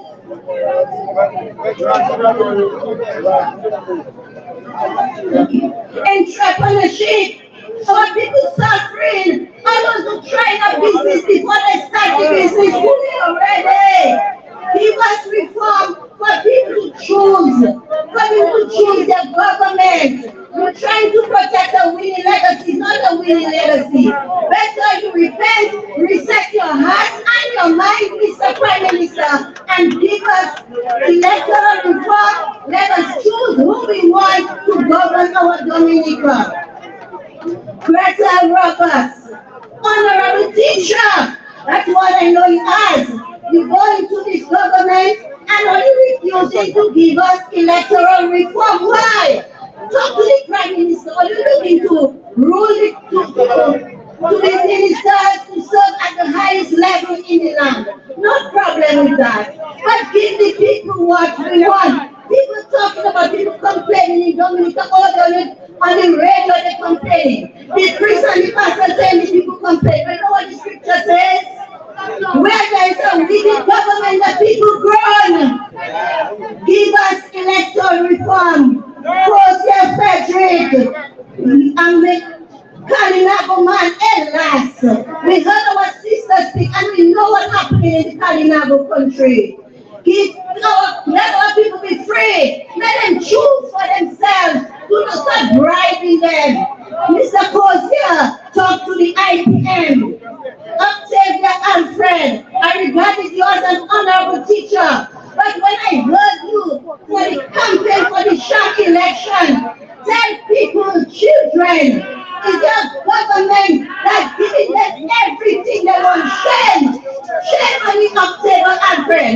If we had reform, people would be in a better position to give their children what they want, and you would not be telling us it's a government and you will sing Calypsoni. Shame on you. Go and sing a Calypso to give us electoral reform instead. Darren Pinard, Julian Defoe, give us electoral reform. Talk to your IPM or your part of the research, but it's reform we want. Shakira Lockhart, he put it, my so-called parrot. She talked about a new era. Well, there's no new era without electoral reform. We want a new era with electoral reform for Dominica. So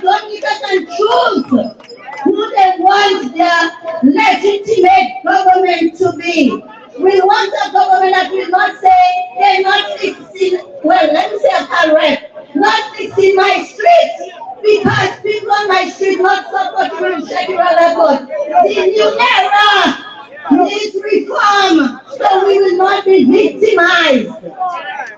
And Dr. Cassandra Williams, my sister in the health profession, you worked in the health profession and you see the misery the health system is. Stand up for electoral reform, Dr. Cassandra. In 35 years I'm a nurse, I've never seen PNH, the China friendship, be so low on resources. I understand they cut down the budget for resources at the hospital. What a shame. No one at one time you all used to say no paracetamol. Now you're saying no plaster, no bandage, no IV, no this, no that, and everybody has to buy so many things. Dr. Williams, talk to your IPN, please, and give us our electoral reform. Fiona Wenham, Baron Lloyd, Lakia Joseph, and Mr. Raymond Blackmore. I heard Mr. Blackmore yesterday. Yes, I need to give water on that. This party address to intimidate you not to come out here. You know what came to my mind? It sounded like Mr. Sterling said that you just go on the radio and tell them something to frighten them. Otherwise, I'll send you home. So he comes and he gives a nice speech to frighten you all. But we all come out. The girl is still there. The girl is still there. Mr. Blackmore, you are security minister for obstacles. Dominica is insecure because we do not have electoral reform. And the people now in government, we cannot trust you. We cannot depend on you to frighten our country. We need electoral reform, Mr. Blackmore. As a security minister, that is part of your responsibility because the rule of law to govern anything is part of our security. So, Mr. Blackmore, do your homework tonight. And by the way, I hope nobody gets arrested here on false allegation as false witness, because every time the people gather, they arresting somebody and giving false witness. And when they finish, they go in court, and when they get the high position, they cannot serve witness again. Shame, shame, shame. If you did not want a February 17th repeat, how come the court case cannot be called? The court case was February 17th. How come it cannot be called? Stop all your wickedness and all your mischievous false witnesses in this place. Oscar George, Kent Edwards, all of y'all, you are part of the problem. It doesn't matter if you're serving, that's your dream come true. You're serving at a high level, but now what is happening? You're not tired of people groaning and complaining and people begging. Talking about violence, to go back to Mr. Blackmore. Mr. Blackmore accusing the coalition movement of planning violence. Dominica has never suffered more psychological violence from any other government than this one. Everybody, our children, our public officers, psychological violence when they intimidate you, when they make you wear red to come and beg. That is a violation of your dignity. Stop begging them. Stop begging them. When our children get a scholarship, whether they earn it because of their academic performance or their parents cannot afford, they have to do their investigation. That one not supporting us no scholarship. And if they don't know, they have to do their research first. And until they're sure your parents not supporting them, they're not ready to give. That is a psychological violence on our youth. And we talk about being interested in education. Young people, you are the biggest victim when we do not have electoral reform. So come out and support electoral reform. Just to end, I will read you a poem I wrote on electoral reform. Well, so of course you are there, you have to put music and it will be our next time show for electoral reform. But we must have electoral reform, and today should not be the last day we gather it. We should march the streets of Roseau and let that listen. There are about 20 people walking in white on a Wednesday, and they're scared of those 20 people. God has for 10,000 people.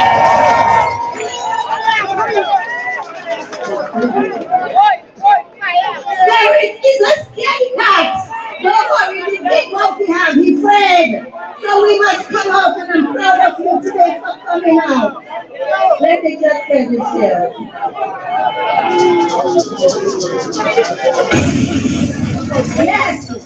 Yes, it is time. It is 2023, no more election without electoral reform. That national election, I was so proud of Dominica. They got 30% in the exam. 30%. People voted, that's a big failure. So, do not say that people don't want to, just step aside. Step aside, spirit.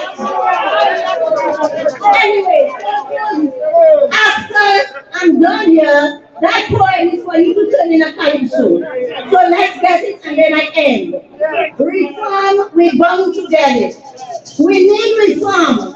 Yes, election reform. Commission not giving it. But we the people coming for it. Watch out, we bound to get it. Terry don't want to lose your election. All he wants is to steal it. So he don't want to lose his monetization. So together they tell the commission, don't clean the voters list. Keep it bloated for your tipping feast. But let me remind them, we need reform, election reform. Commission not giving it, but we the people coming for it. Watch out! Electoral reform is a national must. So get rid of the names of those who have turned to dust. Give us our voters' ID card. Zafedo, that make you mad. Just don't make us get mad. In fact, we warning you. We need reform. Yes, electoral reform. Commission not giving it, but we the people coming for it. Watch out. We bound to get it. Every democracy embracing electoral reform, including campaign financing and voting where you live in. But dictator want to rule for life, so he's prolonging the strike. Even donkey bury his head in property and passport, not watching to help stop his partner from behaving soft and powerful. So we serve in notice because we need reform. Yes, electoral reform. Commission not giving it, but we the people coming for it. Watch out, spirit, we come to that Now, let's go to Parliament and pass the freaking law. You're not escaping. And you're not passing back door. No more bribery, no more trickery, including plenty this and pull out money. 20 years of your corruption is too long. Give us our reform, or else we put your tail in some. Give us our reform. Come 2024, when electoral reform will have finally got to be done, we will go back to the polls to truly reset Dominica gold. We will rejoice from Kakushin to Kashaku, and to true progress, Dominica will say, I do. This time we will sing, we have reform, yes, election reform. Commission did not give it, so we the people took it. Watch out, never again shall we vote without it. I repeat, never again shall we vote without electoral reform. Thank you very much. We have the people who feel the country will be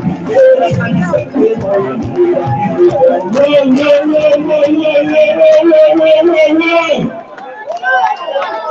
Ladies and gentlemen, do you want an anchor? Do you want an anchor of that poem? Let's relate to your powerhouse. Ladies and gentlemen, put your hands. Let's give her a round of applause.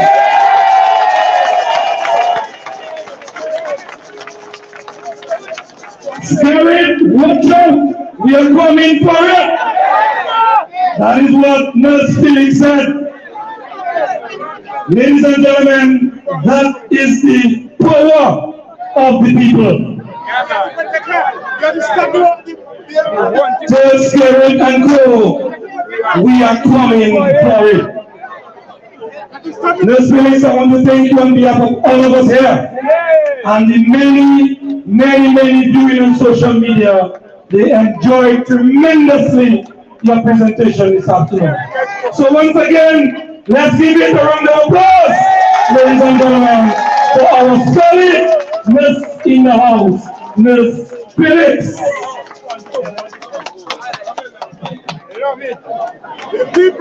Ladies and gentlemen, we also have some solid brothers among us as well, and they can also departe, as it were, the patois, the dialect that we know as our own. We have Handbag in the house, we have his brother in the house, and we also have Siri in the house, ladies and gentlemen. So without further ado, let's call our brother Siri from Phoenix Savan with some solid words of encouragement.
Bonsoir tout le monde qui prend un petit temps.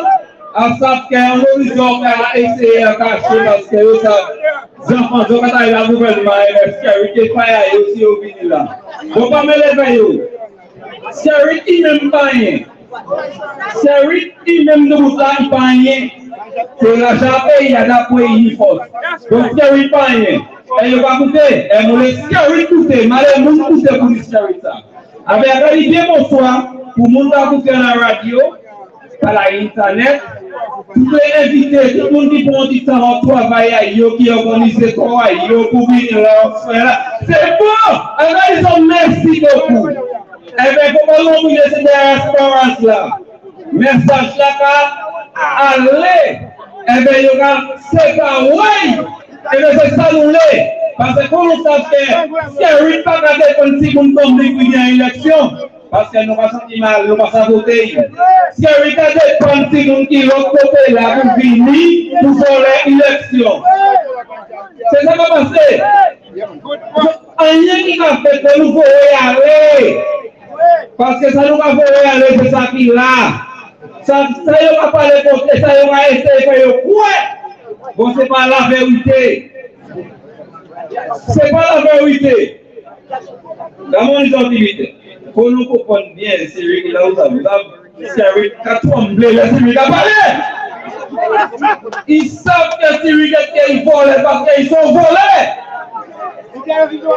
Pourquoi nous allons lister comme élection à lui comme là? C'est parce que c'est pour ça qu'il a volé l'élection. il a essayé, parce que tout est à lui, on ici est fidèle, pour voir plus loin, et même pas loin même, va commencer. Byron, il a goûté. Tout le monde sait qu'il a goûté.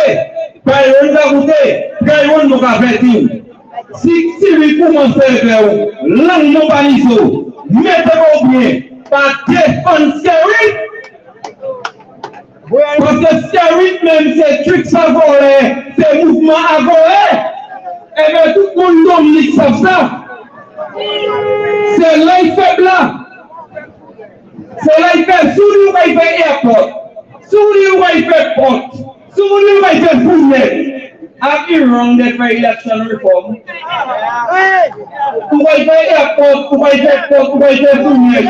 The election reform, who I say a Pierre va trembler pour ça. À son voler pour ça. On a charité, vous savez. On a charité pour ça. Money in money in bed. Nous laissons service ça. 650. Money en yen pour peine. Tout ça, nous voulons pouvoir vous payer la roseau. Vous mettez votre roseau. Allez, pas ça. Il va éviter. Vous qui parlez rien, je vous paye même côté là. Vous comprenez? On va monter sur l'activité. Si vous mettez un monde qui fait, c'est pour manger, il va faire. Il va vous manger beaucoup. Pourquoi si vous êtes le monde qui est tapé, si vous mettez en forêt élection pour organiser electoral reform, il a organisé un mandat pour toujours être forêt. C'est là où vous pouvez avoir tout fort. C'est là où vous mettez en argent pour stocker. Est-ce que peut-être Dominique Blau? Bon, on le tué quand il a fait le reform. Allez, il a vu les OECS leaders. Modernization, ça fait tout tuer les. Et il ne même pas les faire electoral reform. Parce qu'ils sont volés. Ils sont volés seulement qui ont fait ça. Pourquoi ça vous a dit? C'est volés seulement qui ont fait ça, ce que tu fait là. Et bien, vous les malins, nous disons que c'est ça qu'on fait ce mouvement volé, nous l'espérons même. Écoutez, et bien, vous les dites, vous n'avez pas crié Syrie. Pas crié Syrie dans le private number. Crié Syrie dans le number pour nous négocier. Parce que mon passé, mon dans la rue, il y a pas pour les qui viennent ça, puis comme ça, ils vont acheter et vont tirer la monnaie. Nous vont mettre la monnaie. S'ils ont 1 million, nous allons négocier 1 million. S'ils ont 100, nous allons négocier 100. Bon, on ne peut pas connaître. D'accord, Scarry dit ça, allez payer ça, mon frère. Scarry a capable de faire ça. Zola, on va Scarry. Allez payer ça. Ça, il fait comme dit au frère. Tout ça, vous n'avez pas enveloppe à $300 là. En bagatelle au store. Anything about you. L'hôpital la vie. Moun ka souffert. Vous va venir store avec enveloppe. C'est pas ça. Scarry Tio avec un venir store avec enveloppe $300. Kaba mouna store. Avec anything about you. Moun ki tombe about you. Moun ki ka soigner avec $100. Est-ce que tout Dominique va la comme ça? Moun qui travaille comme un jour, moun qui va faire avec $300 en enveloppe à stop. Et puis on laisse carrer dans la radio à l'ici, il a menti. Je commence à payer. Moun qui travaille pour qu'on appelle l'argent, moun qui va faire avec $300 en enveloppe à stop, ça me dit au souhait. This story like having a construire la magie là, pas venir à Pini constituency. Parce que depuis un petit moment ça, mauvais parler, elle a fait ça. Parce que nous même pas le story. Malgré pour faire story, nous ne faisons pas ça au soir. Malgré parler pareil, malgré pour faire veille. Si tu as passé la nuit ou non, parce que tout est malgré nous voulons une économie qui a profité. Si l'économie est bonne, nous tous qui la bon. Ça nous a nous bon. Y'aime nous bon. Chou nous bon. Là on va tourner. Ou pas payer NIP, ou pas payer mon gouvernement, ou pas payer $300 enveloppe. Non, vraiment, pas tirer comme ça.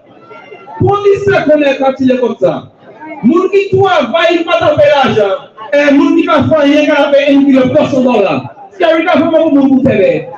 Et tout ces moun nan qui a on scary là, nous va aller pour interroger yo. Et bien, nous va aller pour parler ba pour qui on est pour yo même taper ça yo taper et bien tout va aller comme ça ouais. Et bien même tout taper rien, c'est anti-pilote, ça yo taper. Non mais là, avant on finit. Vous allez nous parler de scary ka comblé. Parce qu'ils savent que c'est la vérité pour parler moi ils savent pas yo le fait. La mon ke aller la yo ke vini. Et la yo aller la mon ke aller. Yo ka un passeport, ka break. La le koko. Yo ka passeport c'est ça qui moun. Ça Dominique. Ça veut dire ça Dominique. Chaque moun ni yo ten sen so pays sen se visi. OK? Yo ka un passeport là. Le un passeport là. Yo ka da un moun l'argent là. Donc, il y a des gens qui achètent, il y a des gens qui ont l'argent pour faire un hôtel. La question est hospitalier, 5-star hôtel. Bon, construit même pas rien. Construit même pas rien. 5-star hôtel hospitalier, ça. Si nous avons dit, nous avons dit hospitalier, dis hospitalier maman, on est tout Paris dimanche, lundi. Dis hospitalier, nous avons dit, si nous avons un passeport, et bien, on va initier l'argent là pour faire un hôtel. Passeport Dominique, tout est bien. Passeport Dominique. On va lire l'argent là, l'argent Dominique. Passeport Dominique, l'argent là, pour vendre, c'est ça Dominique. On va lire pour faire un hôtel. Combien de personnes Dominique n'est? Combien de personnes Dominique n'est? Ou pas attendre ça? Ou pas attendre ça? Tous ces passeports là qui sont là, Dominique pas rien. Il va organiser quoi yo. Eh bien, pour les pays qui sont Syrie, qui supportent ça. Vous avez vu 17 000, 50 000, les Syrie qui supportent ça. Passeport Dominique, ou venir l'argent Dominique, ou pas on ni. Moi qui va initier, mon époque à moi, bon, mon bandai, mon derrière, monsieur qui a parlé, monsieur qui a tout bagaille. Tu vois, ouais? Oh là, nous, ils vont payer ça là. Après, ils ont dit que je le fais. Après, je vais dire, parce qu'ils vont payer un beau royaume. Là où ça, moi, ok, d'accord, bon, maintenant, ils vont dire, c'est juste, mais ok. Et puis, c'est la vérité. Il y a un parlement. Vous savez, vous parlez contre lui, il y aura pas qu'à venir avec vous, il va aller pour vous, que ça vous a dit, c'est la vérité. Ça y est, le parlement, il y aura le parlement, il y aura le passé, tout le vote là, mon gars souffert, il y aura dit, mon gars souffert, tout le bagage cher. Il y aura le parlement, tout le vote là, vote là, c'est pour quelle année, vote là, c'est pour quelle année. You only have parliament, you will vote now from 15 to 70%. Tout bagaille a fait encore. Donc ça y est, il y a une personne qui fait Dominique. Il y a des votes là, 20%. Et il y a fait mon mou, réagir, mon bout de téléphone radio, et parler, après ça, il y a dit qu'il y a mis 70%. 70 millions de médailles. Bon, si on a les 70 de nous parler, qui vient de 15, le régime est les 20%. Là, on parle, il y a les 17, avec les dames. Vraiment, les volets là, si on a les volets ou la régime est dans le bout. Mouvement ça aujourd'hui, c'est pas nous. Si on a les volets, 20, il y a les 17. 20 ou parler, il y a les 17. Bon, 17, il y a toujours les. Vous avez 20 ans qui sont là. Pas rentrer en magie à Scary, parce qu'il y a beaucoup de pays. Après, ça va voir pour l'argent. Nous nous payons 90 millions de billets à FMF. C'est regarder où on va hausser ça. On va récupérer. Après, une différence, vous êtes en pied. Toute différence, vous êtes en récolté. Et bien, vous ne pouvez pas récolter. Vous allez dire, on va faire l'argent. Scary, dès que le pays, il y a 8 citoyens et vous n'avez. Merci. Somali, merci. Ladies and gentlemen, put your hands for Syria. A solid brother from the PG7 area. Always exposing. Always exposing. We are watching the weather, so we are moving quickly. We have a man in our midst because himself boots always on the ground. Where are you? Mr. Totos on the wall. Come through, Ghana.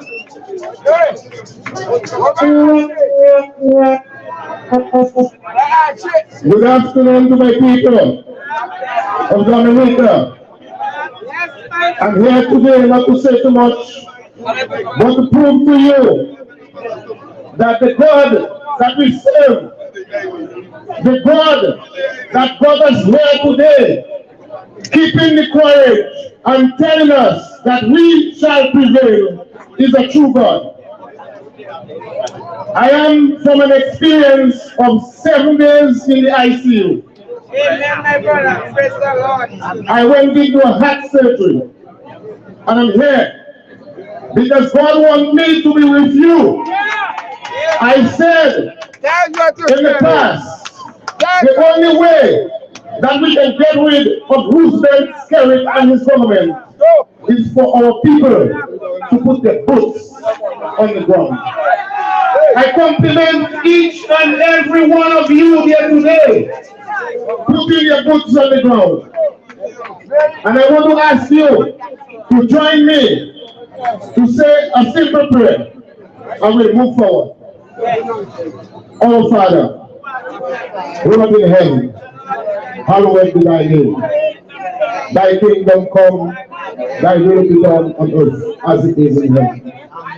Give us this day our daily bread, and forgive us our trespasses, as we forgive those who trespass against us. And lead us not into temptation, but deliver us from evil. As thine is the kingdom, the power, and the glory forever. You people here know that this government has been persecuting us. We, the people, standing for Dominica. We have a dream that came from the mighty, that we have to stand up for the future of our Dominica, our children and our grandchildren. Christopher Columbus came to Dominica and his pirates, and they took Dominica from the Carinados and all the settlers that was in Dominica. They saved us. They took our money, they took our wealth, and they moved. When slavery abolished, Dominica was left with the Carinados and the settlers. We are the settlers. Do you know that today we have pirates of Dominica, not of the Caribbean, of Dominica, pirating our people, taking our wealth, Roosevelt Skerritt, electoral reform we wanted, taking our wealth, taking the future of our children and our grandchildren, and giving it to foreigners. And they have the parts coming on the radio and telling our people we are racist against Chinese people.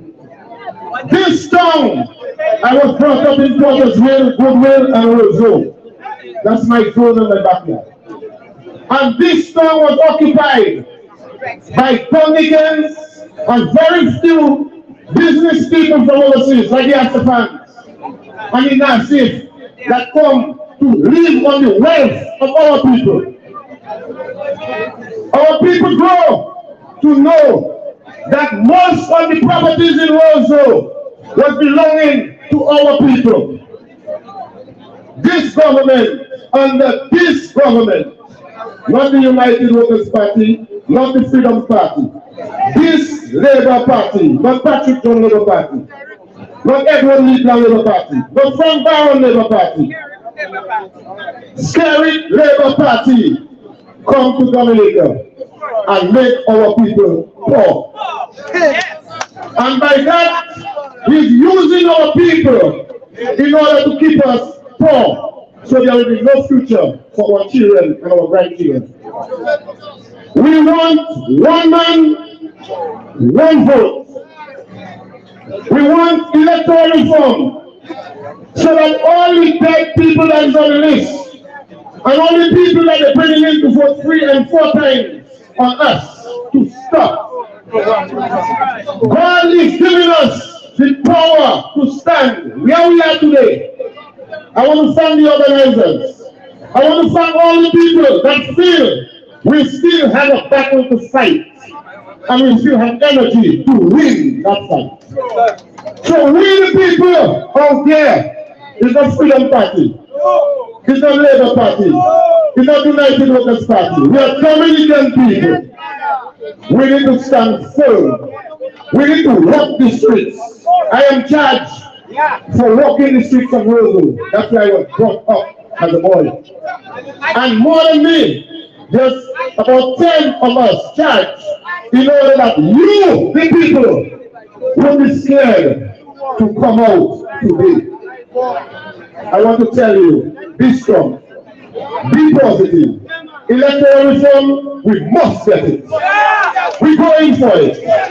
Just check what happened from this morning, 4 o'clock in the morning. Brimstone and fire. There was lightning and thunder in Dominica. Today the tongue was out. People only devil up and they come and put where we have to stand up today. God will rush it out. And we have to keep praying for our children and our grandchildren. We are going to win. Electoral reform must come. And when they tell you people, we're going to walk the streets of Rosewood. It's our right. Remember the Kalinagos was here before us. It is our right to walk the streets and for them to take and pay attention to our call. So we will come back and we have to get what we want. I thank you people. Keep praying and we are going to be victorious. Bye-bye. Votes from the ground.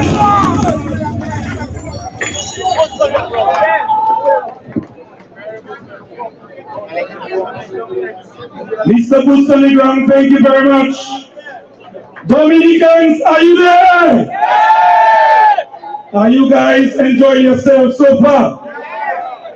We have to keep it rolling. We are watching the weather, and there are some more speakers to come. We have among us the elderlies, the faithful. Let me call one of them now. Margot will do the honors of introducing this elderly. Margot. Good evening, Dominica. I love to see people come out for their freedom to fight for their rights. Today, the workers are here. You see them with them there. We're going to put on our eldest worker. This is our eldest to give on some weight. Yes, ma'am. Hello, my brother. Dominicans. Good evening to everyone. We are the workers. We are the workers in Dominica. We walk in the blockade. Yes. We are the workers.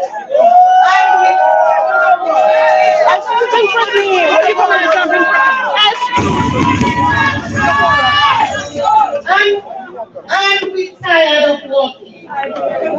We need an answer. We're walking. We're enjoying our work. But we cannot get an answer. Up to now. Scary must be. Let me tell all you a dream. I dreamed 3 weeks ago. I was going to a supermarket and I saw a lady coming. She said, "Hey, where are you going to?" I said, "I'm not going anywhere." She said, "Yes, you have to go somewhere." I told her, "Where?" "Where?" She said, "Come, you have to go with me, you have to come. She told me, you know, I'm ministry. I told her no. She told me to come, she held me, and she put me on her shoulder. And she told me, go on this window and call. Scary, scary. Let my people go. Scary, scary. I told the lady, he will not hear. She said to me, yes, he has to hear. If he don't hear, don't wait for the last moment. And I frightened from this room. I frightened, I couldn't sleep again. So my dear people, we are there, we struggling. We have to hold. Scary have to go. By the group, we have to go. Let us all put ourselves together. Not long, he is coming. Not long, he is coming. Scary is going to fall. Okay? Good evening, everybody.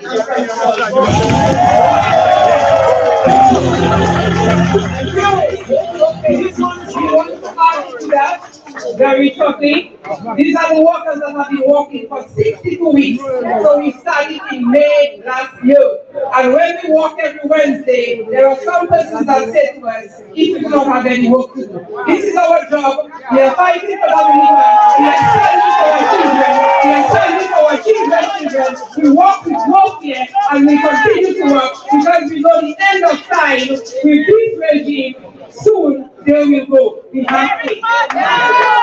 We must big up African and say this is one of our soldiers. Sometimes they call him a blind man. They say a blind man is leading these people. But we are saying, you know what we are today, we won't know what we will be tomorrow. Big up the workers, we'll continue to work and fight for Dominica. Put your hands together for the Wednesday workers!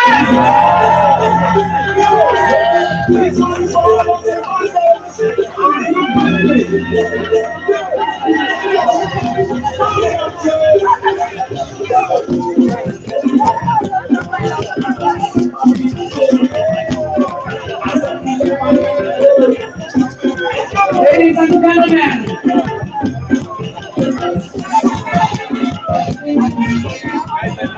as a young person who doesn't work on Wednesday, I cannot be anything but in awe at our oldest Wednesday worker, Bertino Vidal from Salisbury, 84 years old.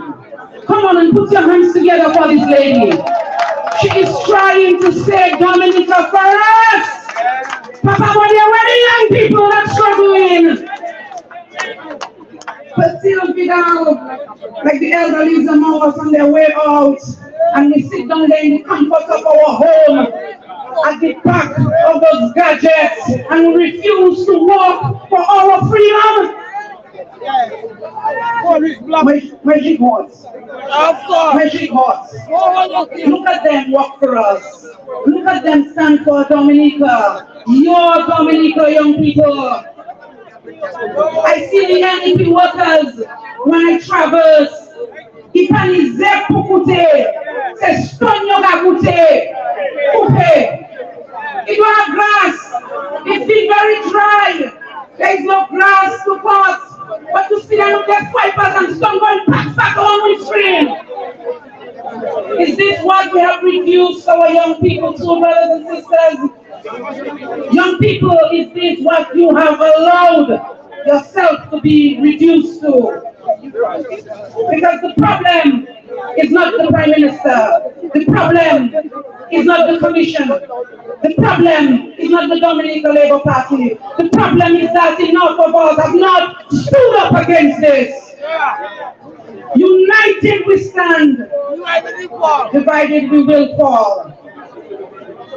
So brothers and sisters, I hope that tonight you are encouraged by the Wednesday workers to stand up for your country. You are encouraged to fight for your freedom. Electoral reform is not a party thing. we are securing our democracy for generations to come. No one man will sit forever on the throne of prime ministership. But when he's gone, we must ensure that our country is secure for future generations. So brothers and sisters, as we move along, we wish to take a message from the political leader of the United Workers' Party. He's not here with us in person, but we have a voice note that has to be played. Like I say, distance does not separate us. The internet has brought everybody to our shores. We can hear from each other. We can be encouraged by each other. And so tonight, from all the way in South Sudan, we listen to Dr. Thompson Fontaine, the leader of the United Workers' Party, with his solidarity messages. Mr. DJ, whenever you're ready. We want electoral reform and we want it! We want it! It's a wonderful sight, trust me. I'm happy to see so many of you standing here today. I'm happy to see this. The IPM is seated too. Keep standing.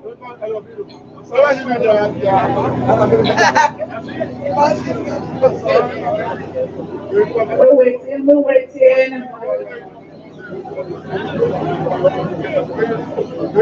For those of you who are interested, the United Workers' Party is having a car raffle on the 3rd of July.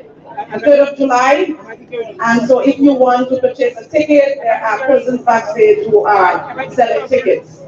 So for only $5, you can bring yourself a brand new DNO. So why don't you go ahead and do that? Take a chance. You may just see the lucky one.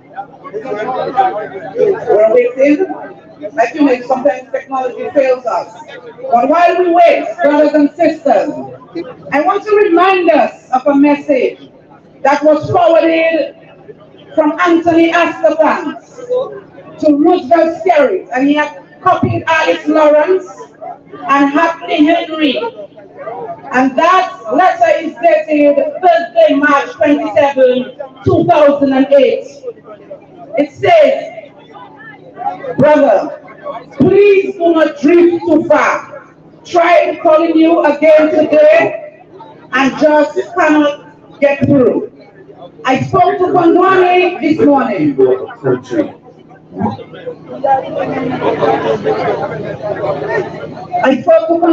morning. There is madness going on at the commission. You need to call in Richard and Kondwani. I live today. These guys are talking about reforms to include ID cards and complete re-registration. Such reforms will undermine your re-election legacy, as the opposition will say, look, the commission agreed with us. Reform was required because of widespread fraud. They have admitted that it's only through widespread fraud that they can win the election. But right now, let us move on and go to Dr. Thompson Fontaine, all the way to South Sudan. There comes a time when the people of the country must take a stand. There comes a time when the people of a country must stand for what is right. And this time, my fellow Dominicans, is now.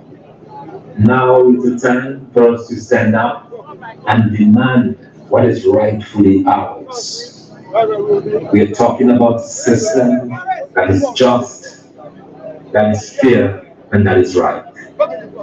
We are talking about a system of electoral reforms that will allow the people of Dominica to decide who they will elect to rule the land. We are talking about a fair and just system that will allow the residents of the country to decide exactly who to go to the polls. And so, my fellow Dominicans, we are here gathered today to send a very simple message, and that is the time is now. We have waited For all of these years, we have waited, placing our hopes on some empty promises from a Prime Minister who clearly is not willing to give the people what they want. We have spent many years debating and talking about electoral reform, but the time is now. Following the sham elections of 2022, we are left to wonder just exactly where we are going as a people. When a government can decide to do as it wishes without any consultations with the people, without even caring about the people, then we must pause and ask where exactly it is that we're going. And so by your presence here today, in this place, at this time, you're showing a determination. You're speaking with one voice. You're declaring loudly and clearly that you want electoral reforms. And those electoral reforms must be now. So what is we're asking for? We're asking for this government to immediately take to Parliament a package of measures that will strengthen our existing electoral laws. This legislation must include having a clean voters list as number one. Number two, it must include the provision of voter ID cards. Number three, it must clearly state who is entitled to vote in future elections.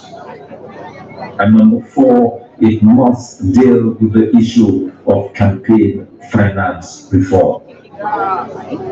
We cannot, as a people, continue to operate the way that we've operated in the past, where an opposition is mercilessly beat down, where the government can use the resources of the state to import voters from all across the world and to usurp the rights of the people who should be making those decisions. We have seen enough of fraud elections. We have seen enough of sham elections. And because of this, and by our presence here today, we are calling on this government to do the right and honorable thing. We are calling on this government to do what is right by the people of Dominica. We have waited long enough. We have cried enough. We have made enough noise. We need to get this done once and for all. You see, Dominicans, what is at stake is the very future of our country. What is at stake is the ability for our people to decide their own destiny. What is at stake is for the rule of the majority to prevail in any working democracy. And by any stretch of the imagination, when you look at the various reports of electoral observers, whether it's from the OAS or from Capricorn or from the Commonwealth, anywhere across the globe, they have all come down with the very same message, that our system is flawed, that our system is broken, and that our system is fixed. And so we are standing this day, May 31st, 2023, to send a message that must be heard across this land of Dominica, that we are fed up, that we are tired, and that we need electoral reform.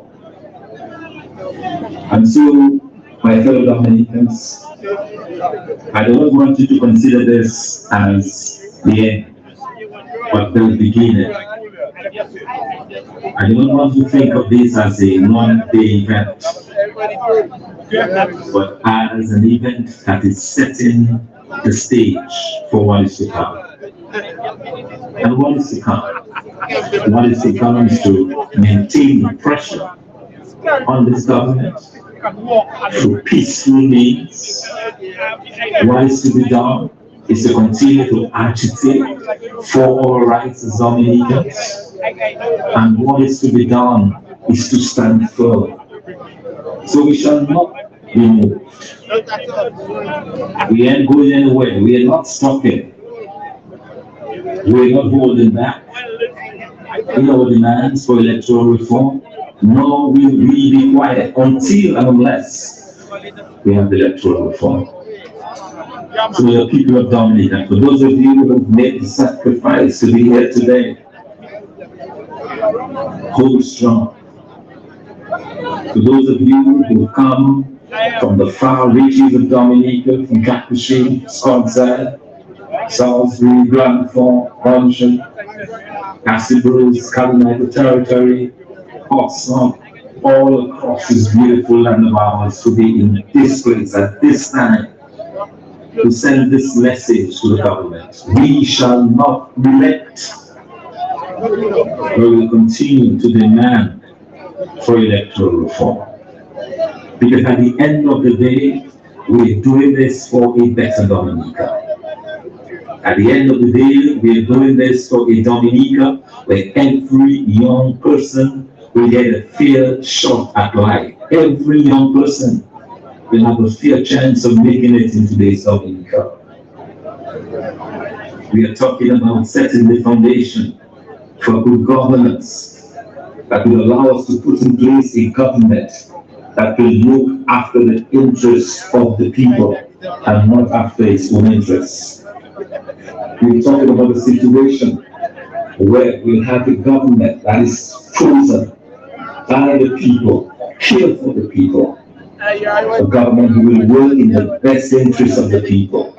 Government who will put the resources of the country not in the hands of foreigners, not in the hands of those who will get rich quick, but who will use the resources of the country to develop the country for its people. And so, as the leader of the United Workers' Party, I want to thank you for being here today. I want to thank you from the depths of my heart for committing to this cause. For those of you who contributed in the past to the success of this event, by giving your hard-earned money to get the buses in and to take care of the logistics of this event, we want to thank you. It is this type of self-sacrifice that will take us to where we want to go. So I would like you to be encouraged tonight to not lose hope, to not give up, because our better days are ahead.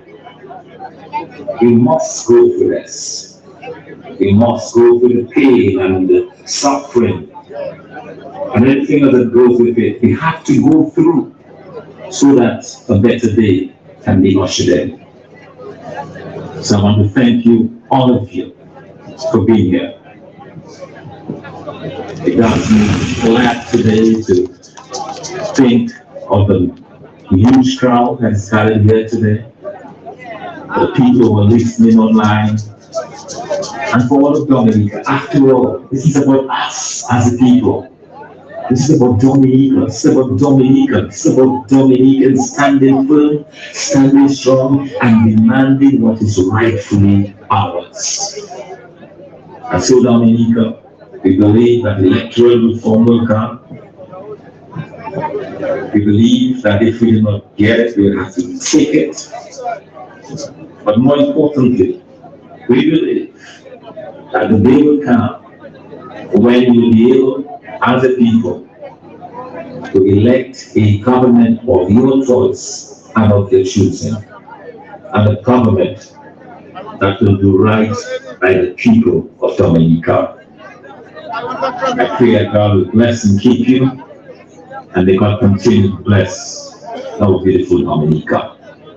Thank you very much, ladies and gentlemen. My name is Thompson Fontaine, political leader of the United Workers' Party, and I thank you for all of your support, all of your encouragement, as together we work to be the better, stronger, more prosperous Dominica.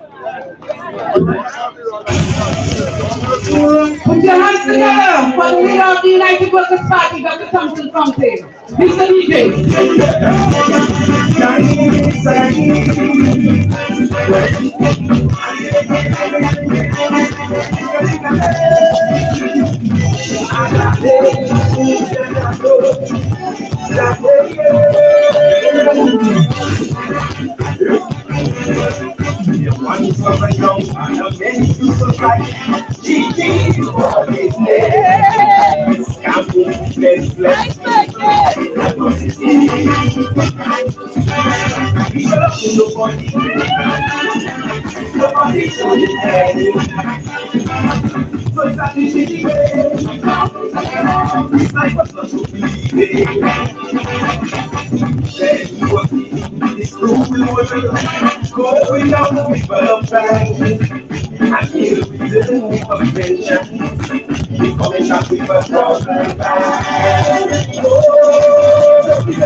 Dominicans! Dominicans! God is good! And all the time, God is good.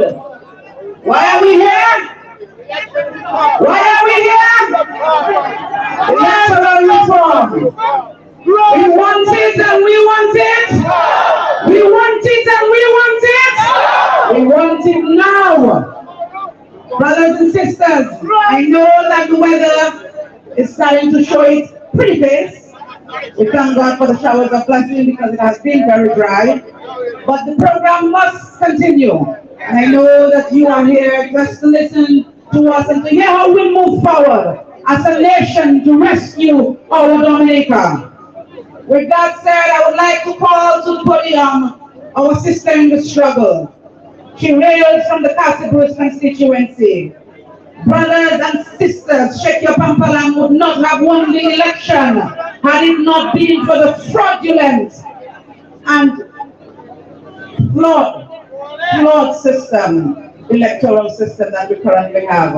I know that the people of the Castle Bruce constituency would have returned in 2019 Ernie Lawrence Johnson as their parliamentary representative. So tonight, put your hands together for Ernie Lawrence Johnson as she comes and gives us her words of solidarity. Patriots! Patriots!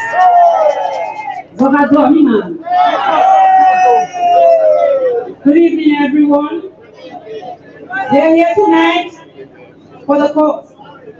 And we need to take control of our country. But one man has decided that he will decide who will control. And he has decided that he will take control. But we have decided that that is not going to happen. He does that. He takes control by holding back the process of electoral reform. But we are saying we want electoral reform and we want it now.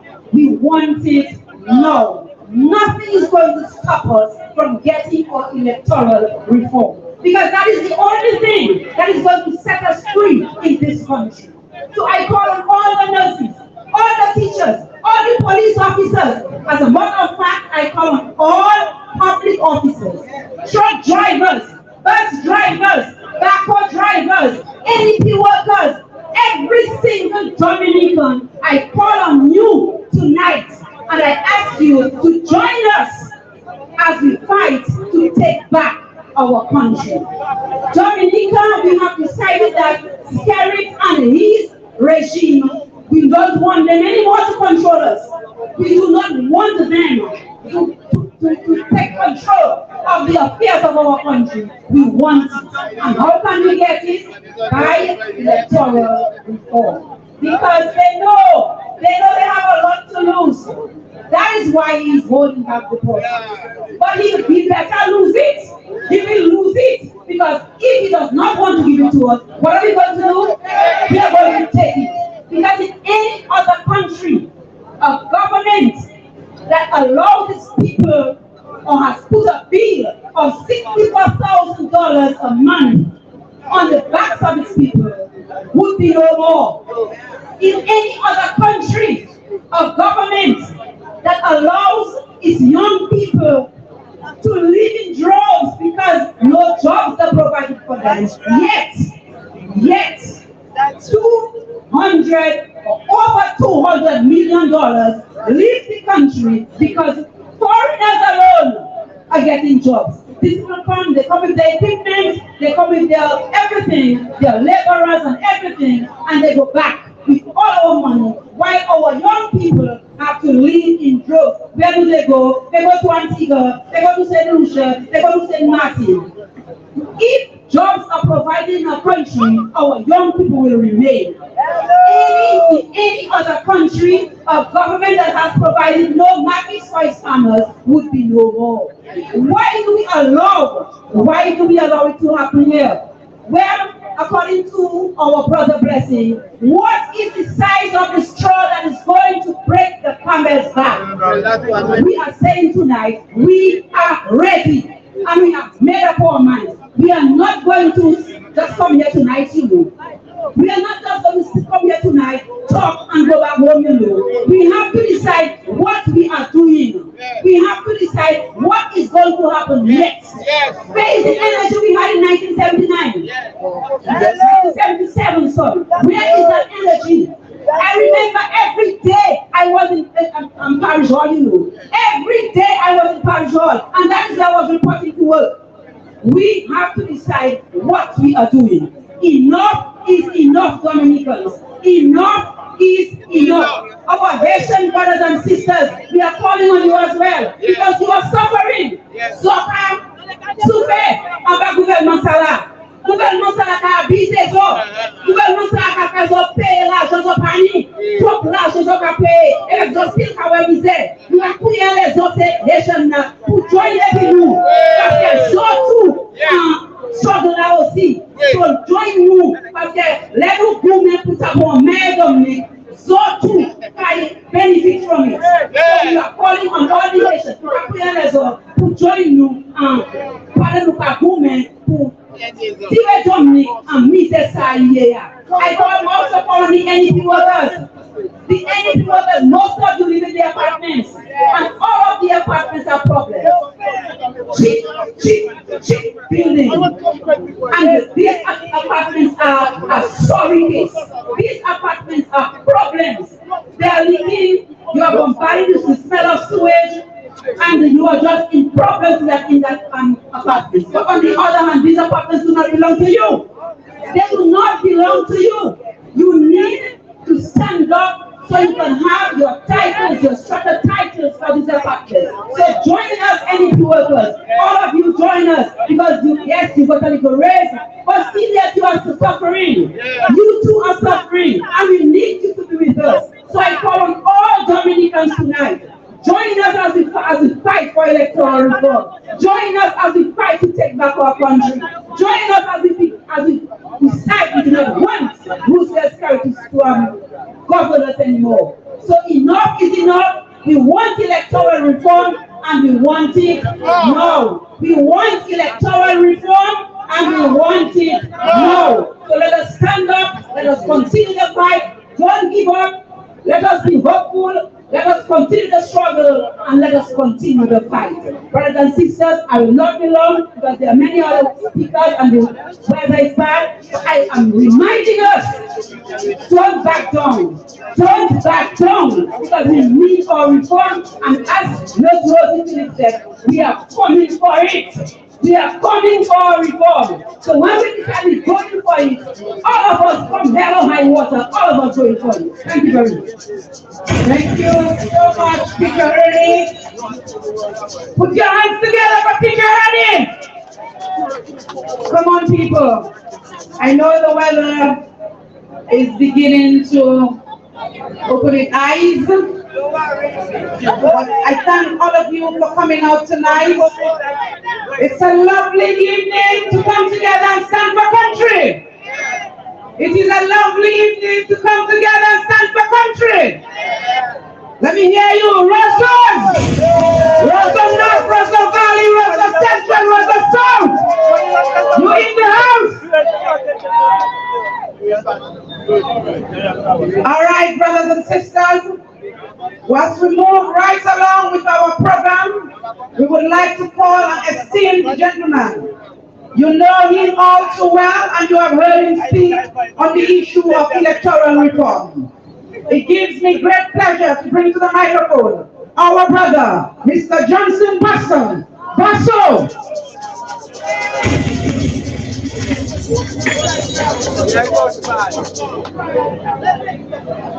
Thank you. Thank you indeed. My name is Johnson Boston, and I approve of this gathering and the effort that we are putting out to call on this government, this lazy government, non-productive government, to give us electoral reform.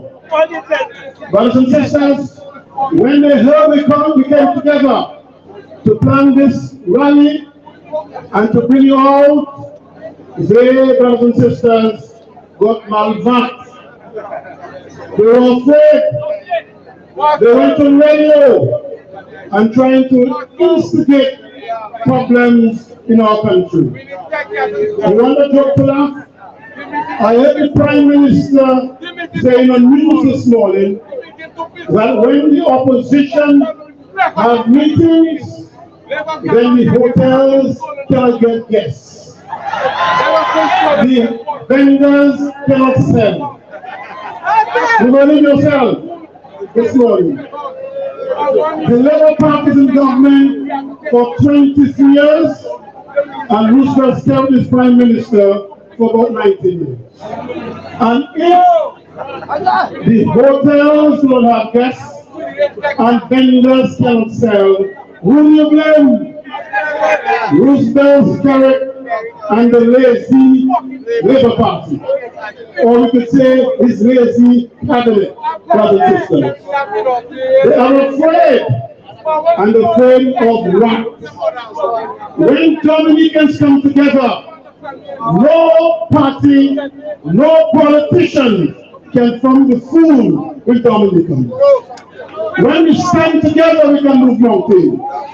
And we're calling on you to stand firmly so that we can achieve electoral reform. We're on this struggle for quite some time, over 13 years. What they have to hide.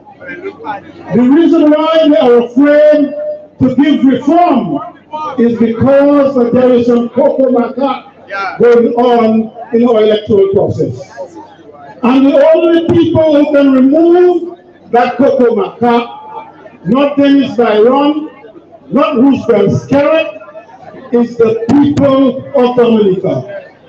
So when we call on you to come out and to show your support to the effort and to demonstrate to the region and the world that we've had enough and we cannot take any more bluff.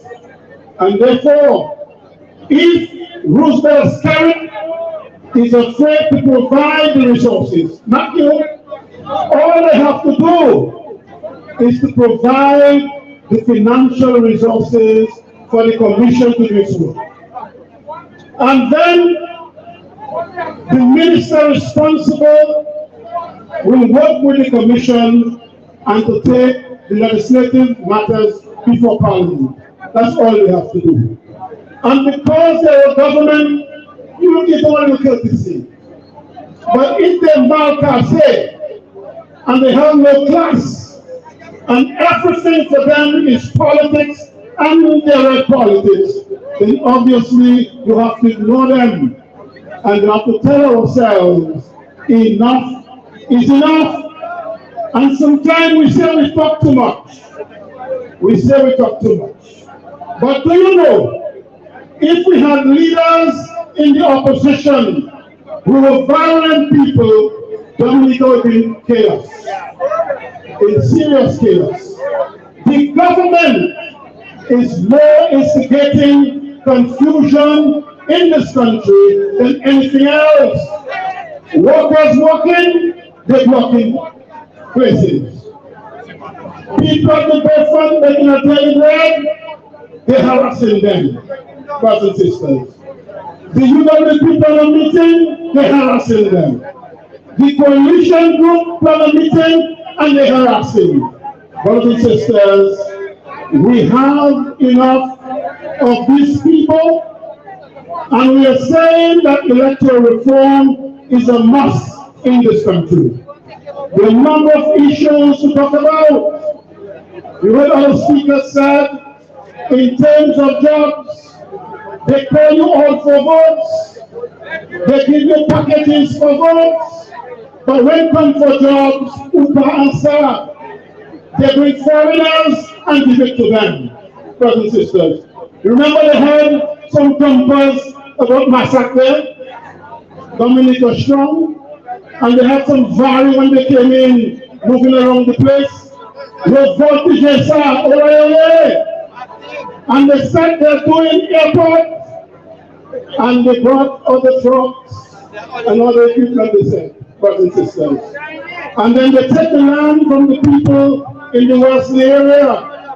Why you can take my land and you haven't paid me? And the guy was showing a video where they were creating around his house and he haven't got the money for his property, brothers and sisters.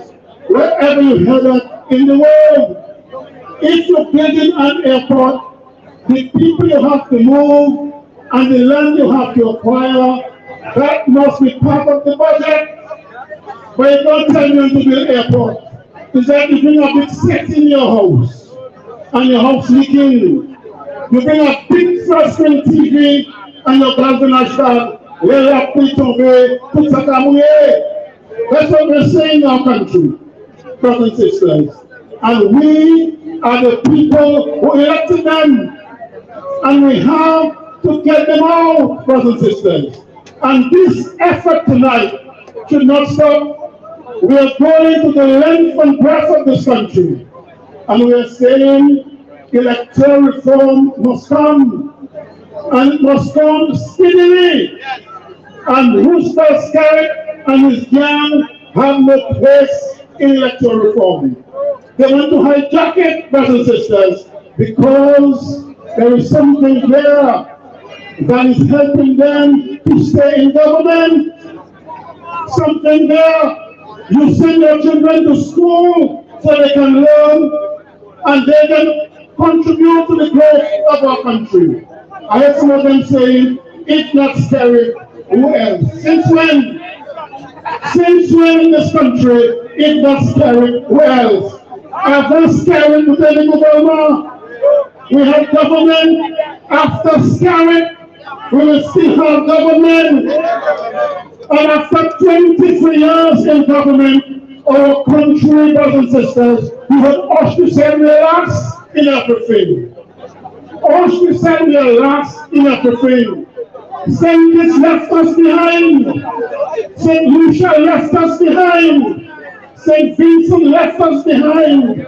They built an airport in St. Vincent and all this paper, we never hear about it. You went in St. Kitts, Dennis Barron is from St. Kitts. William St. Lucia, his brother was the Attorney General in the last coalition government.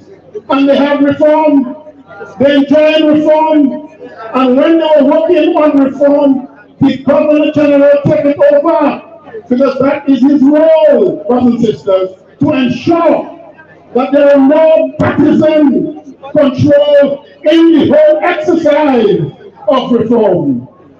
And you know, Denzel Douglas did not want reform, but you see what happened, they are back in government.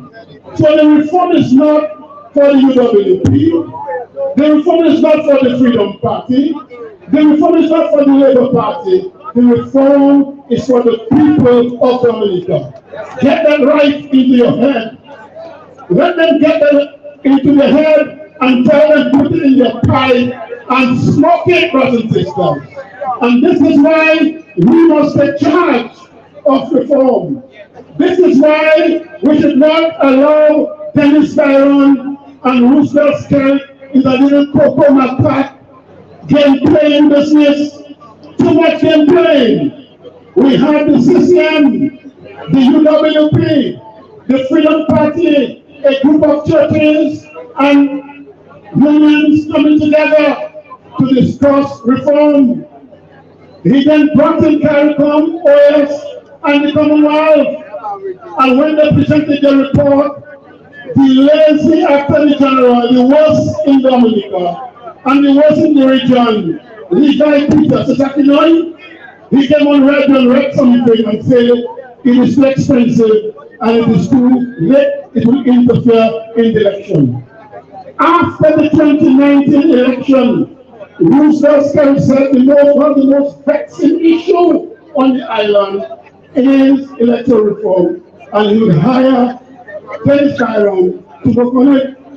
And the man then, like a thief in the night, brothers and sisters, a vagabond, brothers and sisters, called another general election. And you saw the main opposition boycotted. And people are saying in the region that our parliament has become regular because we haven't got the kind of movement there that look after our business. So we must say loud and clear to the Labour Party that we will not go into another election without electoral reform. And there is a saying, who cannot hear will feel, brothers and sisters. And do not provoke us. We are talking, we are advising, we are giving suggestions. Be a clean soul. Be a Christian in your heart, in your person, in your humanity, and hear what we are saying and give us reform. Otherwise, we will take reform. And if they believe that they can depend on our brothers and sisters and our sons and daughters in the police force to create problem in the country and expose them to it, well, Papo will smoke the pipe of the system. So tonight, we have Lord Clinton here, who will sit with you, and we saw the weather was doing a little tricky on us, but thank God it gave us a good break. And I want to compliment you. Put your hands together for yourself. Be not afraid. And let's advance our struggle for our country. Let's work together for Dominica. Because when Dominica is strong, our economy is vibrant, every citizen of this country will do well.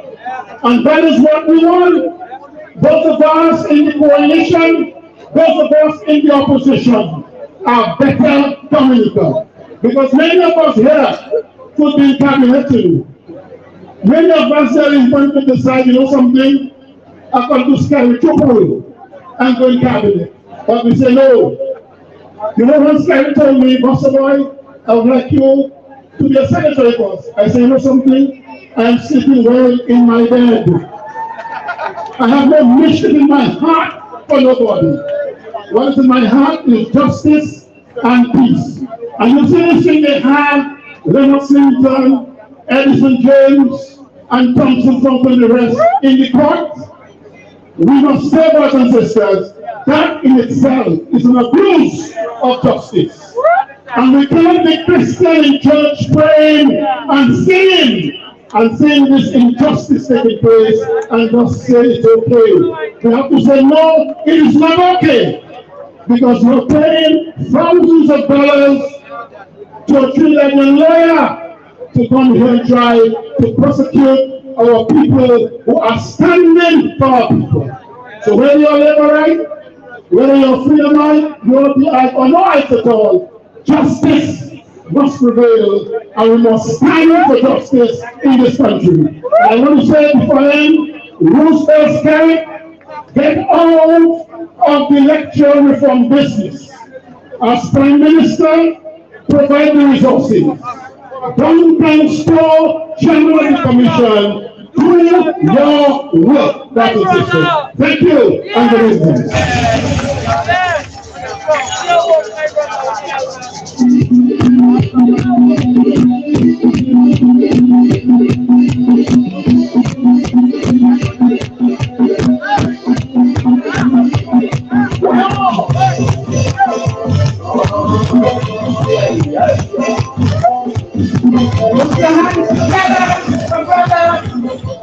Johnson Boston, brothers and sisters, another patriot in this fight for electoral reform.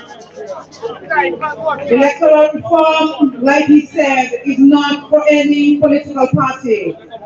It is for all Dominicans. It is the way that our electoral and our democratic process can be strengthened. And like any other nation that enjoys the freedom of free and fair election, we deserve the right to do the same. We deserve the right to choose who should govern us.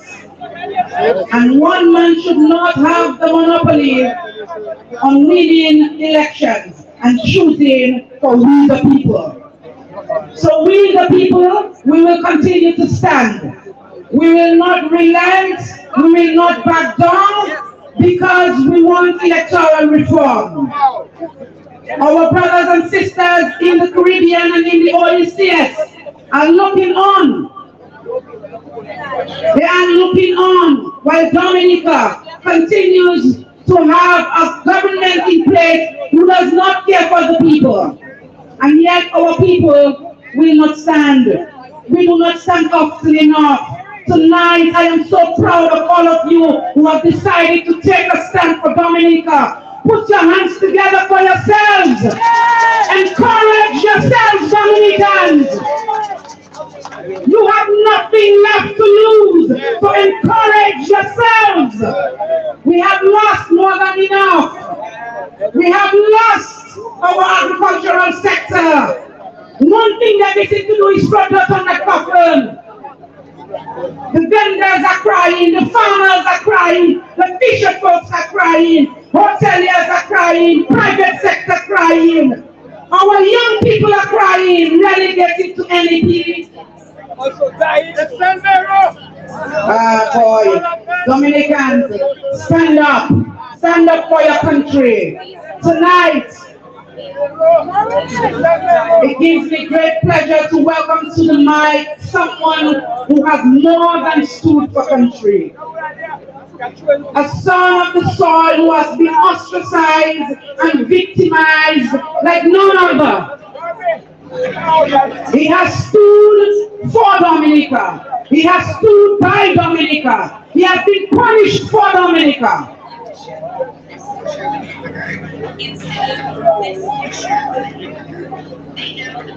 Okay, brothers and sisters, I was going along with my little, my introduction here, but let me speak out a bit. Because tonight, before we call one of the stalwarts who continues in this fight for Dominica, I wish to call a young brother, a young man who decided to stand for country, who decided to take on the giant which was carried, or so he thinks, in the Vegas constituency. But if he man tell him to contest Clemo in a free and fair election, and Clement Master will beat him in Vegas too. Tonight, Clement Master, we invite you to the podium to say few words on electoral reform. Put your hands together for DNO.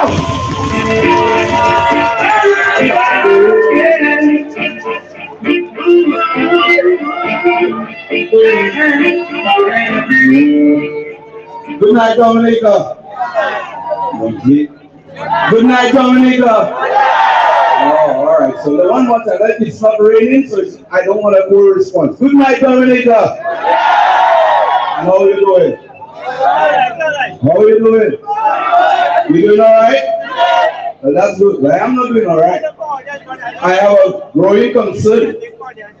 I listened to the DBS morning news and I heard the Prime Minister of the land saying that the opposition doesn't support anything productive or progressive in the country. So I said, really? Because I am standing for electoral reform. Are you? Oh, we're doing the wrong rally. I am standing for electoral reform. Are you? So if you are standing, that means you're in agreement to something that is good. Can you use me, right? So we are standing for something that is good. So inadvertently, he has already said he doesn't see anything good in that. You understand what I'm saying? So if we're standing for something good, and he is saying now we don't stand for anything good, then he is in his mind that electoral reform is not important. But guess what? In any democracy, elections are critical. And if you want to build anything good for your country, it must start with the electoral process. And guess what? The ones who get elected, they are the ones who put policy. The ones who get elected, they determine what happened to you, your children, and your children's children. The ones who get elected must go through the electoral process. Now, the extent of their stay is determined by the electoral process. So if it's not important to him, then it's not something that we should sit by idly and do nothing. It is something we need to ask, we need to demand, and we need to remind them that we are the ones who determine what and when they will be there for. Is everybody getting it? Yeah. Now, if your goal as a Prime Minister is to build a structure which benefits each and every one of us, if your goal is to build a structure which protects the right of each and every individual, then you will do what is right by doing electoral reform. So it begs a question: where is your interest right now? Is it for the young? Is it for the old? Or is it for self? And this is what we need to remind each and every one of us here tonight. Because it cannot be that your intention is to build a system that effectively represents each and every Dominican when the foundation is already flawed. And the foundation of any democracy is the electoral process.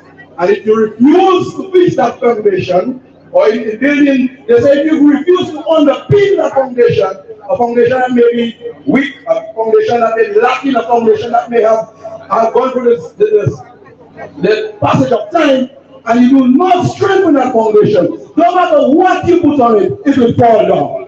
Am I clear? So no matter how many airports you want to build, no matter how many children you want to send into university, no matter what you want to do in the country, if the foundation is not solid enough, then we all are going to dive and plunge into peril. And we have seen that time and time again. They use all kinds of schemes, all kinds of machinations, all kinds of actions to limit or to block the process of liberating Dominicans. But guess what? We are strong and we will stand. We will stand resolute. We will continue to push because we all have an equal share in this nation, regardless of our color, our class, our creed, or even our stance. We all should benefit from our land that we as proud Dominicans are able to stand here tonight, regardless of the criticism, regardless of all our own difficulties. We can all unite to one common goal, which is defending Dominica, defending our democracy, and asking for better. And there's nothing wrong in doing this. Absolutely nothing wrong. As a matter of fact, I am sure that we all will go back home tonight and say, yes, we can continue to move our country forward. Every farmer, every bus driver, every teacher, every lecturer, every doctor has an equal share, has an equal say, and has a vested interest in Dominica. And enough is enough. It is time for us to fix our electoral process, give this attention to where it is needed, and to ensure that we can have a brighter day, a brighter future. Guess what? We are here, we are standing. There will be leaders among us. There are those of us who will, there are some people who will want to hide behind the robes of people. But let's stand up and be brave. Let's stand up and be bold. Let's stand up and ask for what is rightfully ours, which is electoral reform. If we ought to move in a right and progressive manner, this is one of the critical things that we have to do today. So regardless of any of the big plans and the big policies that are in place, we need to look at the foundation, and our foundation is electoral reform. I won't be long tonight. I am very brief, and I'm just hoping that we will lead the charge. We will stand and be counted. When you are called to action, when you are called to speak up, we will all come together. I can't make it my decision to stay away from those things. I can't make it my policy where I work with my feet and walk away. I can stay silent and say, well, I need to protect my little job. What? You protect what you have already lost.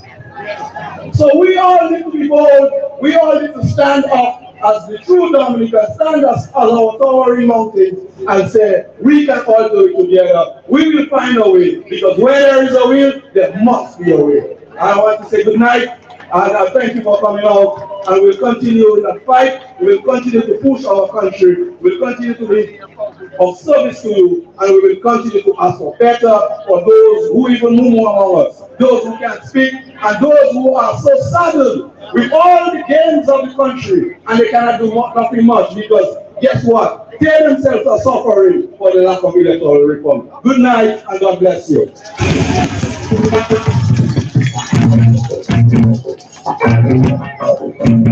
Where there's a will, where there's a will, we want to make sure that we come and we want that.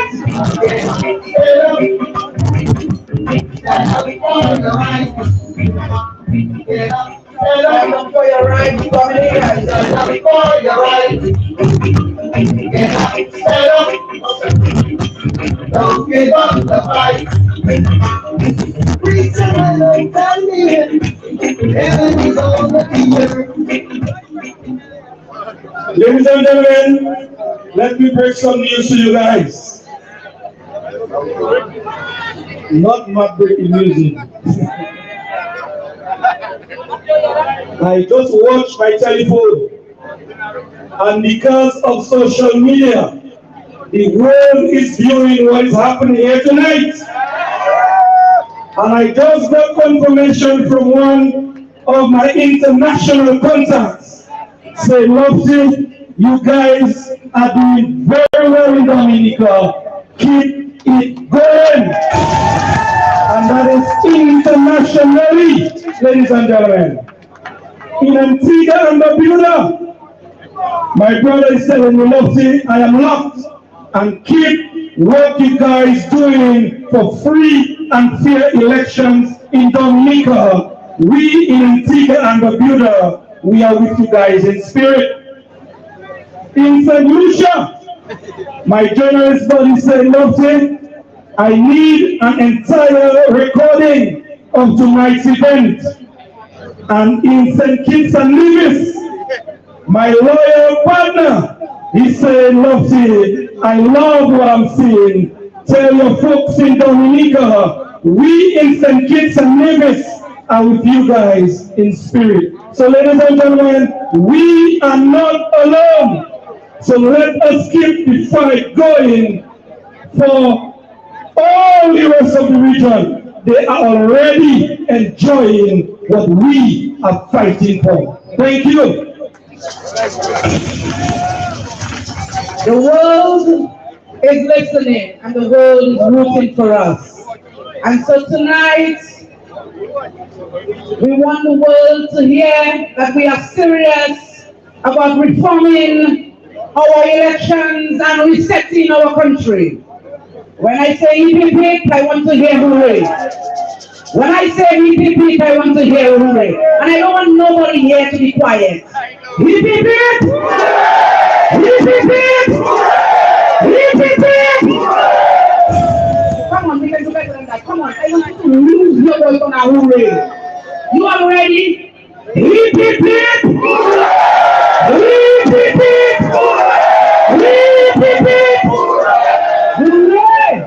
Brothers and sisters, we want electoral reform and we want it now. Before Clement Massey, our young brother, came to the microphone, I was introducing a fearless brother in the fight. Let me tell you, there is no one who deserves the accolade more than he does for standing in the fight for Dominica. I don't know if I have Ladiwai enough to undergo all that he's undergone. To be persecuted and prosecuted like he has, brothers and sisters, I don't know if I would still be fighting for this nation. So tonight, put your hands together, raise your flags and your voices and your umbrellas for Lennox Linton, the United Workers' Party former leader and our young president, a patriot in the cause, Lennox Linton.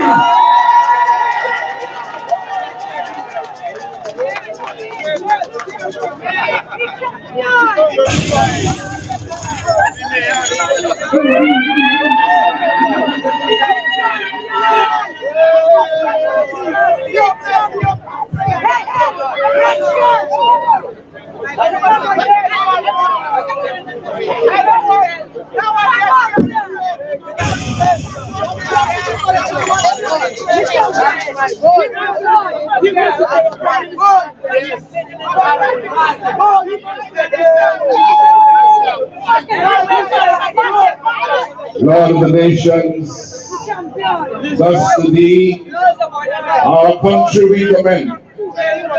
Be thou a refuge and a trust, a everlasting friend. Let the rain be a powder, but it really doesn't matter if the sky is gray. Long as I can be with you, it's a lovely day. Yeah. Everything nice. Dominica, you good? I didn't hear that. I wanted to make sure that everybody's okay. Everybody's calm down. Everybody's calm down because, you know, the police were expecting that we were going to come here with offensive weapons and guns and knives.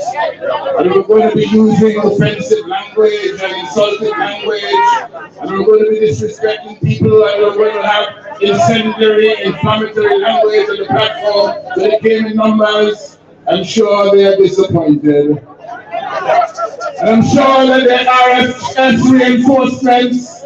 I'm sure that there are reinforcements from the regional security system who have come to us from other islands where they have reform, where they have ID cards for voting, and where they are cleaning their voters' lists on a regular basis, and where they have electoral systems that work in the interest of government of the people, by the people, for the people. Nonetheless, these governments of other RSS countries sent their soldiers into Dominica to reinforce the police for this meeting, this peaceful meeting of the Patriots of Dominica.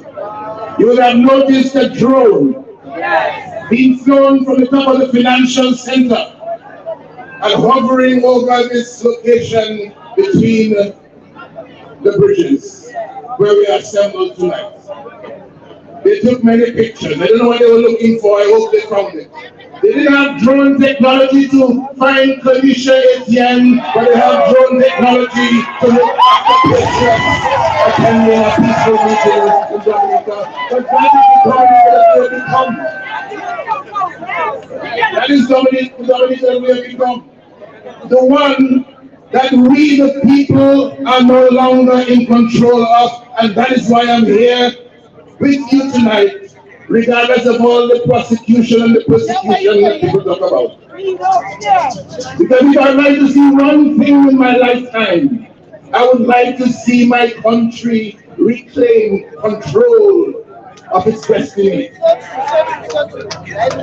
You know where we are right now?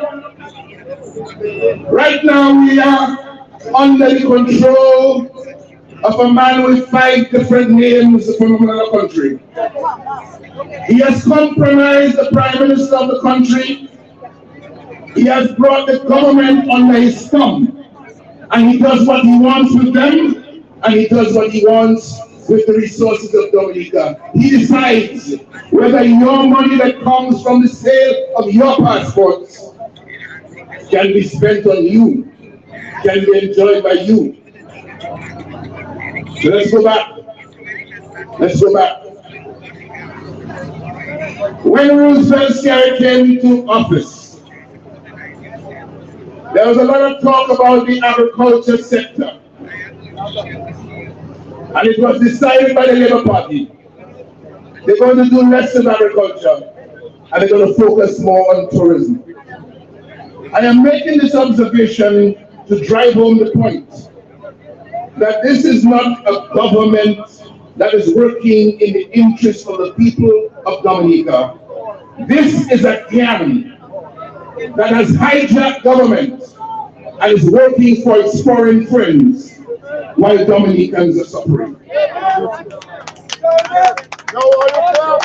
So agriculture was the mainstay of our economy. In rural Dominica, people were selling their bananas, they were selling their ground provisions, they were selling their herbs and spices, they were selling their colonna, they were selling their dailies, and they were making a good life. The rural economy was alive and well when this Labour Party government took office, when Roosevelt came to office. And since then, they have ignored the rural economy. They have ignored people living in the other parts of Dominica. They have ignored the farmers and all of the millions of dollars that used to go to rural communities, to the farming income of hard-working Dominicans has totally disappeared, and they have done nothing about it.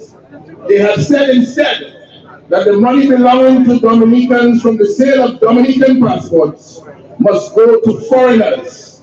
They will give that money to foreigners to build hotels for the foreigners to own while Dominicans are suffering.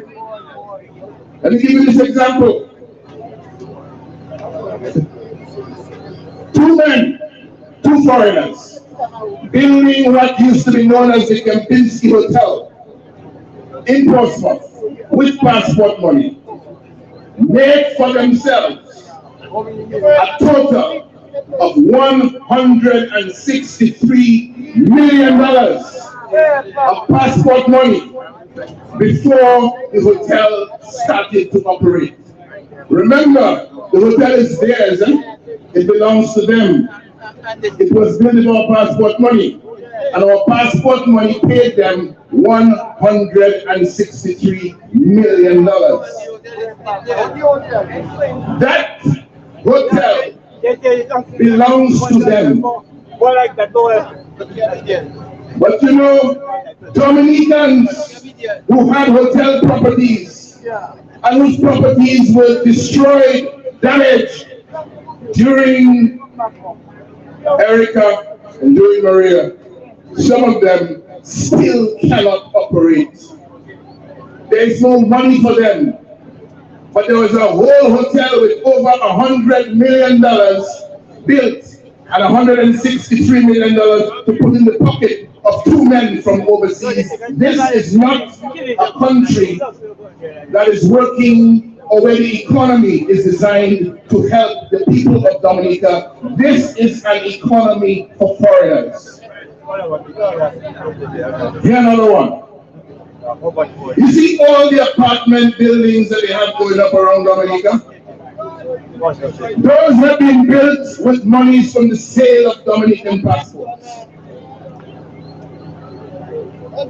3 years later, 4 years in some cases, no single occupant of any of those apartments has title to the apartments, meaning that they do not own the apartments.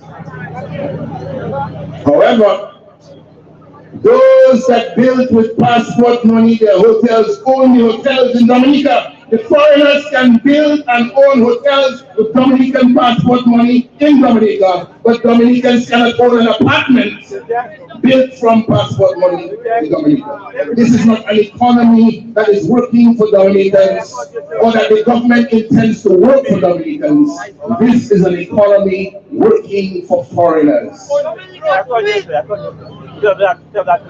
head of the gang that has hijacked government stood in front of the people of Dominica in a press conference and said, the economy is doing well because every year over $250 million of Dominicans had earned money from the sale of its passports goes overseas to employment of foreigners in construction and agriculture, while Dominicans are suffering. This is not an economy for the people of Dominica, it's an economy for the benefit of foreigners. So how can you live in a country where those who have hijacked your government continue to be so abusive and so disrespectful of you? We have a report card. A report card on the last 23 years of the Labour Party in government. You know what it says? Listen carefully. Dominica has been last for too long in this world. Dominica is behind in too many things. The report card of the Dominica Labour Party, delivered by Reginald Austria. Dominica has been last for too long in this road, and Dominica is behind in too many things. But yet, when we, the Christians of good conscience, when we, the patriots of this land, assemble as we have done today to say our Dominica is first, and we, the people of Dominica, will come first in our Dominica first. They send their police and they send for RSS to harass us as though there is something going on in Dominica. We are here today because when people take control of your system of elections, when they're the ones that decide that they alone will be in government, then the people have a problem. Because government must always have the authority that comes from the will of the people. Government must always have the authority that comes from the will of the people. The power belongs to the people. The people transfer that power to groups of individuals to run their affairs in government for a period of time. But it is not for any one individual or any gang to decide that the people should no longer have that right to choose their government. And that right to choose a government of the people, by the people, for the people, with the majority votes of conscience of the people, has been taken away from the people by a gang that has hijacked the government of Dominica. And it is time for us to change that state of affairs. It is not the members of the gang who are going to do anything about it. It is we, the people, gathered here, and all our brothers and sisters, all our children at home, who are going to ensure that we reclaim the right to choose our own government. The Caribbean Court of Justice in 2022, after we had advocated and campaigned since 2005 for electoral reform, And after there was a decision by the independent electoral body in Dominica, the Electoral Commission, to clean the voters list and to have ID cards for voting. After years and years of advocacy, after years and years of agitation, after years and years of begging and pleading, we came to 2019, where we believed we were going to have an election with reforms. And Roosevelt Skerrit determined that he was not having any election with electoral reform because it will destroy his re-election legacy. In other words, if the system is fair, if the process for election is made capable of delivering free and fair elections in Dominica, Roosevelt Skerrit has agreed his Labour Party cannot win. And we know all the reasons why they cannot win, because they're not serving the people. It's as simple as that. The reason that they can be so abusive is because of their hijack of the electoral process, and through it, the government of Dominica. So after all those years, 2022, the Caribbean Court of Justice told us there remain areas of great concern with how the process of these 2019 elections were conducted. Future elections in Dominica should not be conducted with these or similar things. Future elections in Dominica in July of 2022 meant the election of 2022, December, the sham election of 2022. When the CCJ spoke and gave us the advice, when our Apex Court told us that future elections in Dominica should not be conducted with the tainted electoral process that exists in Dominica, they were referring to the sham election that took place in December of 2022. But fortunately, only 30% of the people participated in that sham election.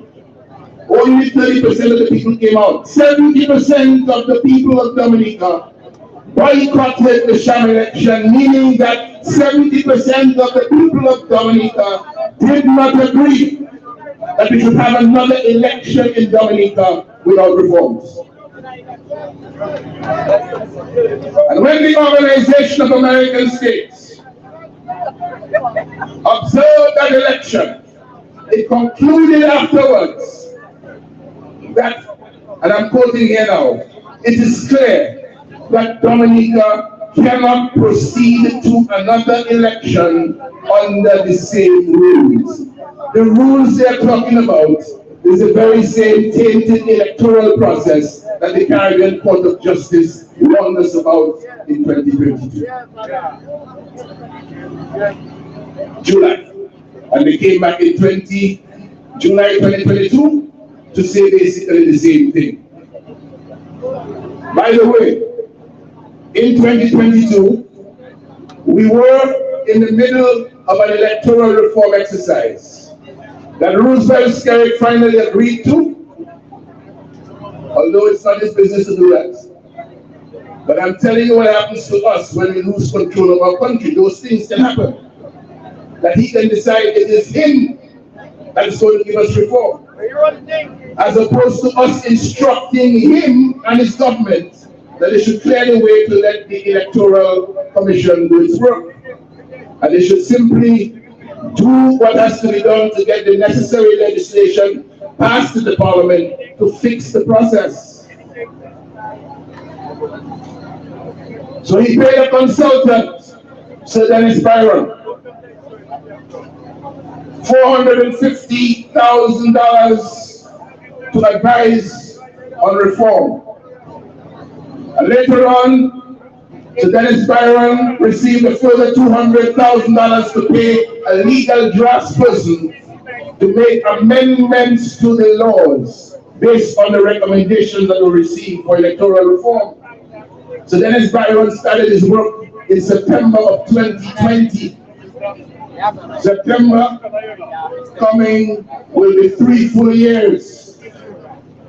And we have not seen the conclusion of the electoral reform exercise so that we can move ahead with implementation of the recommendations so that the election system is fixed.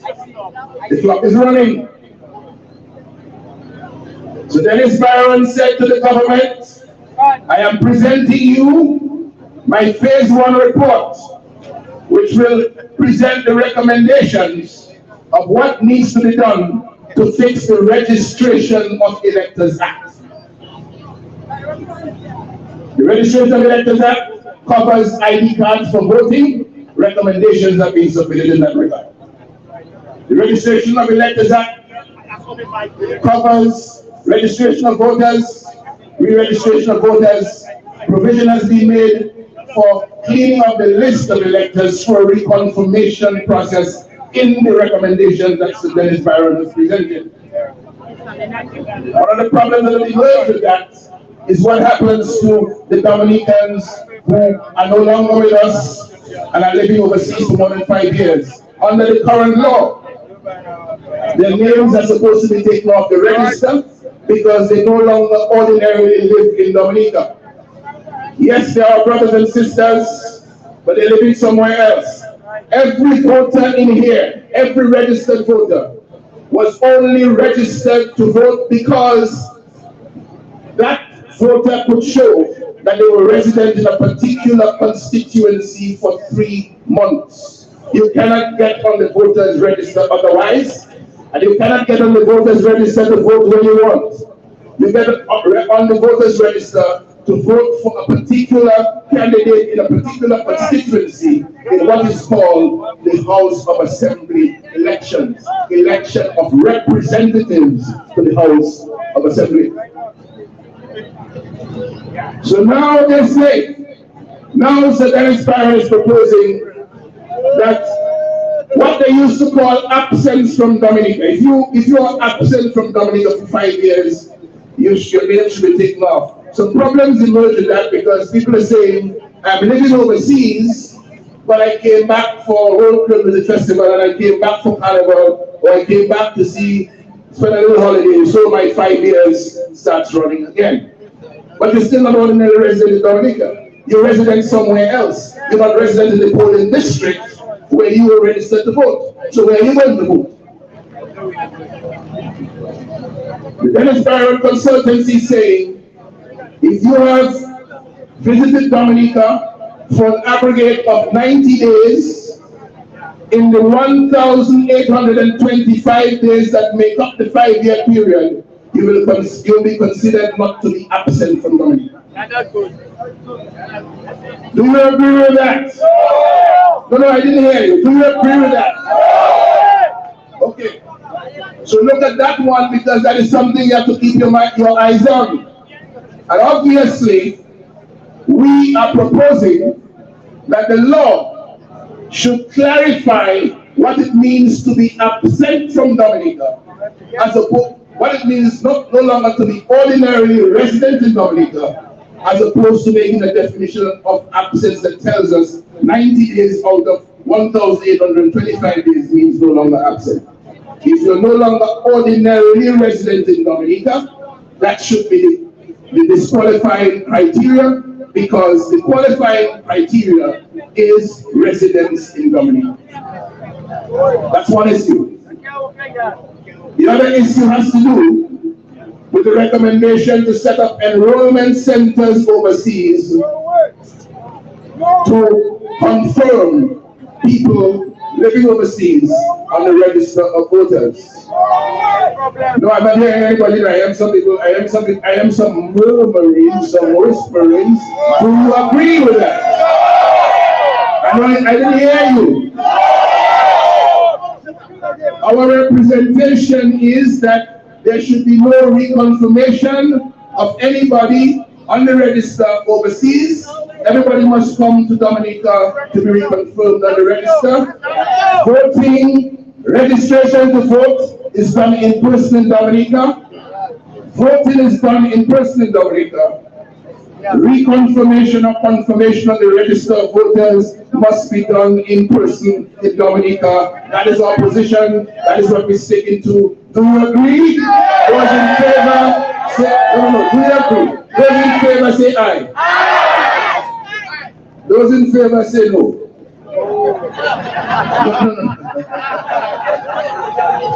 Those against say no. Okay. We good. We have no nose, we have plenty eyes, a few thousand eyes. They're looking at us tonight. So, this is where we are. The consultant has presented his phase 1 report. The consultant is waiting, I presume, to hear back from the government or from the Electoral Commission as to the feedback from the people of Dominica as to what they want, based on what he's recommending. Nothing has happened. The consultant still has to present phase 2 of the report. And in phase 2, there will be recommendations for amendments to the House of Assembly Elections Act. That is where the consultant is expected to provide recommendations on access to media and recommendations on campaign finance reform, and also to look at the provisions of the electoral offenses, especially bribery and cheating, and to see what clarifications or amendments are necessary there to make our process, to modernize our process and bring it in line with international best practice. So we have not seen or we have not heard that Sir Dennis has presented that second phase report yet. But here's what's going down. We, the people of Dominica, are tired. We are fed up. And if you're fed up, raise your hand and say, I am fed up. If you're fed up, keep your hands up and say you are fed up. And waving from side to side like this, we are fed up. We are fed up, we are tired of waiting. However, as the police will learn again today, we are a peaceful people. We believe in civility. So we are saying tonight very simply, beyond the 31st of May, Sir Dennis Byron and the government, they have until the 30th of June for Sir Dennis Byron to present his report to the government that employed him with our money. 30th of June. The government will have the month of July, a whole month, for the consultations to take place. For them to come to you, the people of Dominica, because you're the bosses, you're in charge, and for them to tell you what they intend to take to Parliament. They have the whole month of July to do that. And then we will be given the whole month of August for the legislation to go in place. No, listen to me. I am proposing and I'm hearing all that time. The time passes quickly. We have work to do. And even at this stage where we have waited so long, we are still prepared to be reasonable. But our demand is fair and our demand is just. 3 months, June, July, August, for the reforms to be put in place and to take effect. 3 months. During that 3-month period, we, the people of Dominica, will be paying very careful attention to what is happening. We have some points that we'll be looking forward to. At the end of June, no report from Byron, big problem. End of July, no consultation with the people, no decision on what's going to Parliament, big problem.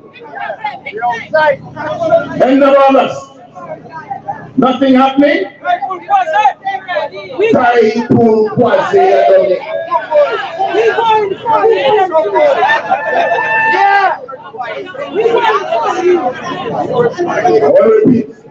I want to repeat. If we, the people, are serious, and I have no doubt that you're serious given the many different areas from across Dominica from which you have come to assemble with your brothers and sisters here today. I have no doubt in my mind that you're serious. But if we cannot have our demand for electoral reform met by August of 2023, typhoon it was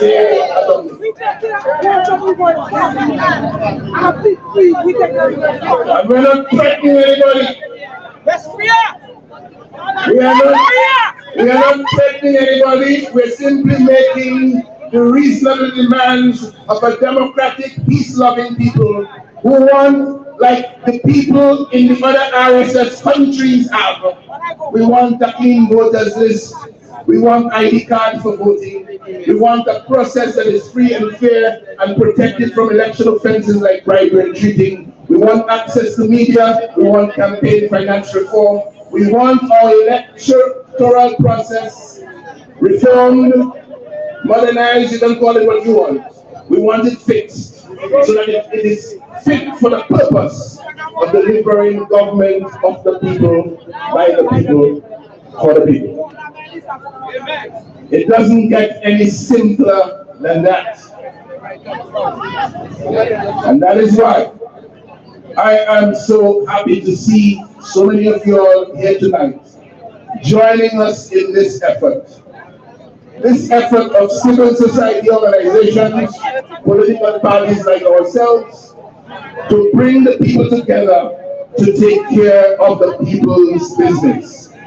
You would have noticed that the government that you are supposed to be relying on, which really has turned itself into a gang, really has turned itself into Anthony Hayden's gang, has no interest in your well-being, in your welfare. They are amassing their millions, they are amassing their mansions.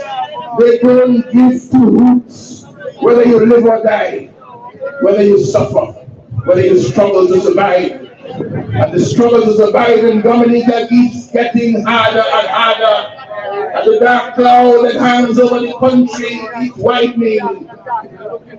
But we're seeing it, and we're going to make sure we clear it, because that is our responsibility.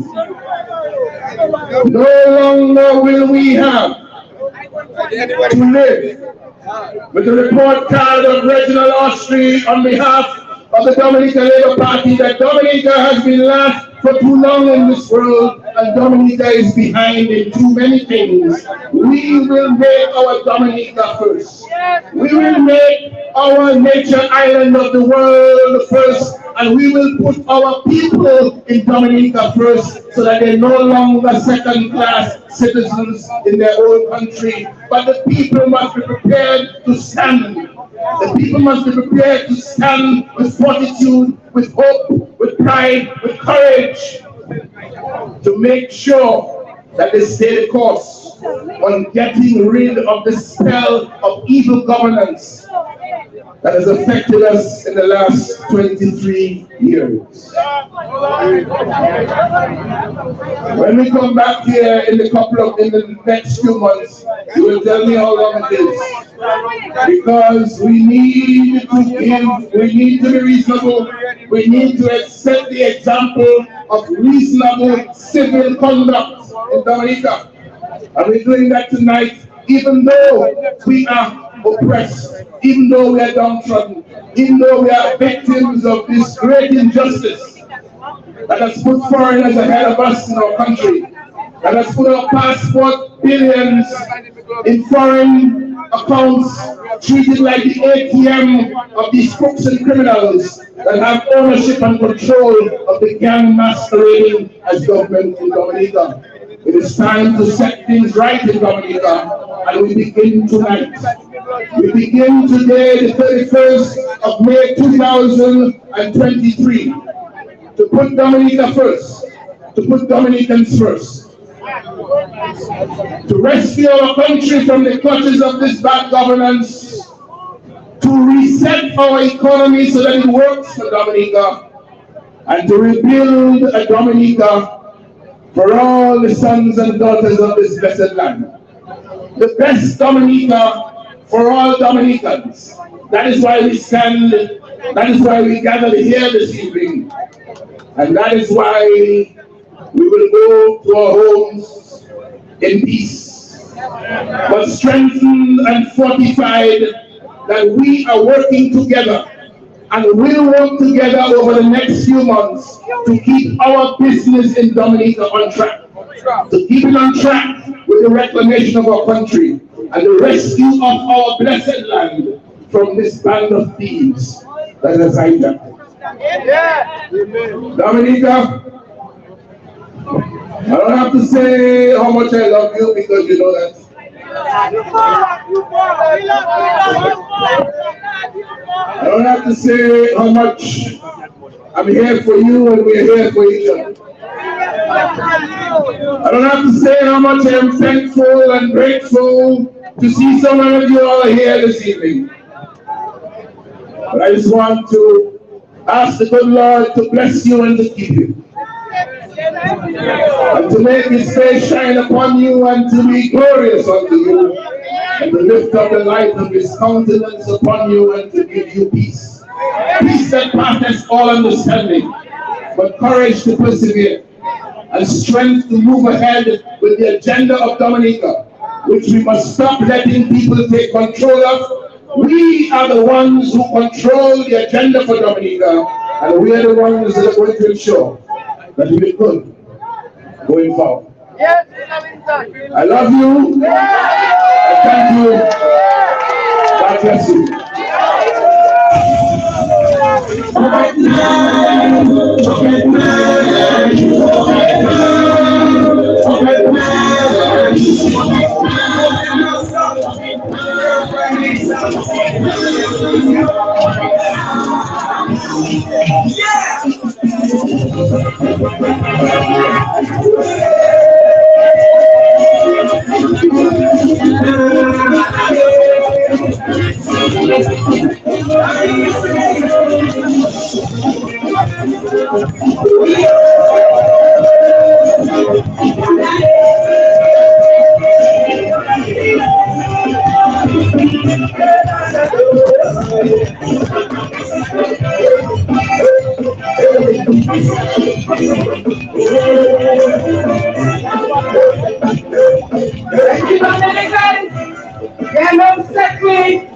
God bless you.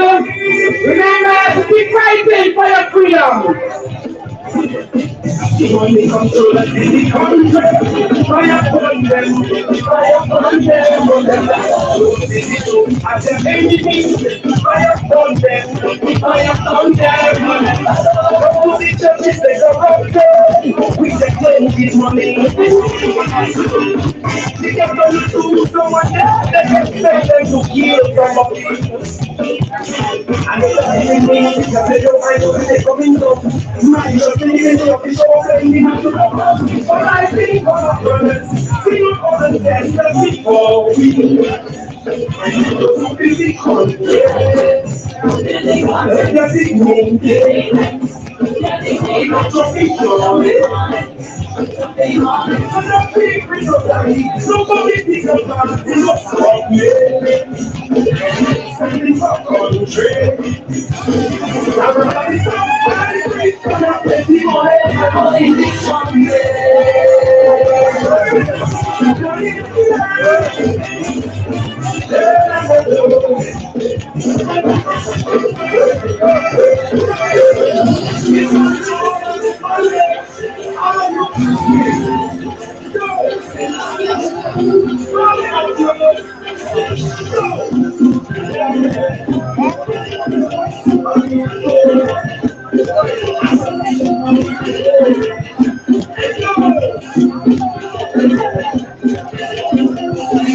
All over the world.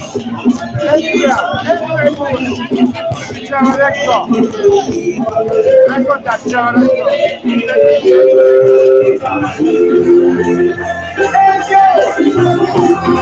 Are you with me?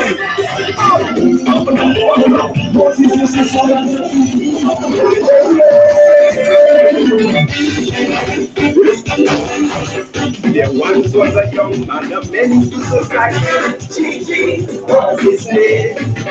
Standing defenseless. That was his name. He showed up to nobody. Nobody showed him any. So he started believing. It's like what's the good believing? Then what he do in the world. Going up people of time. Until we serve him convention. We come back with a trouble.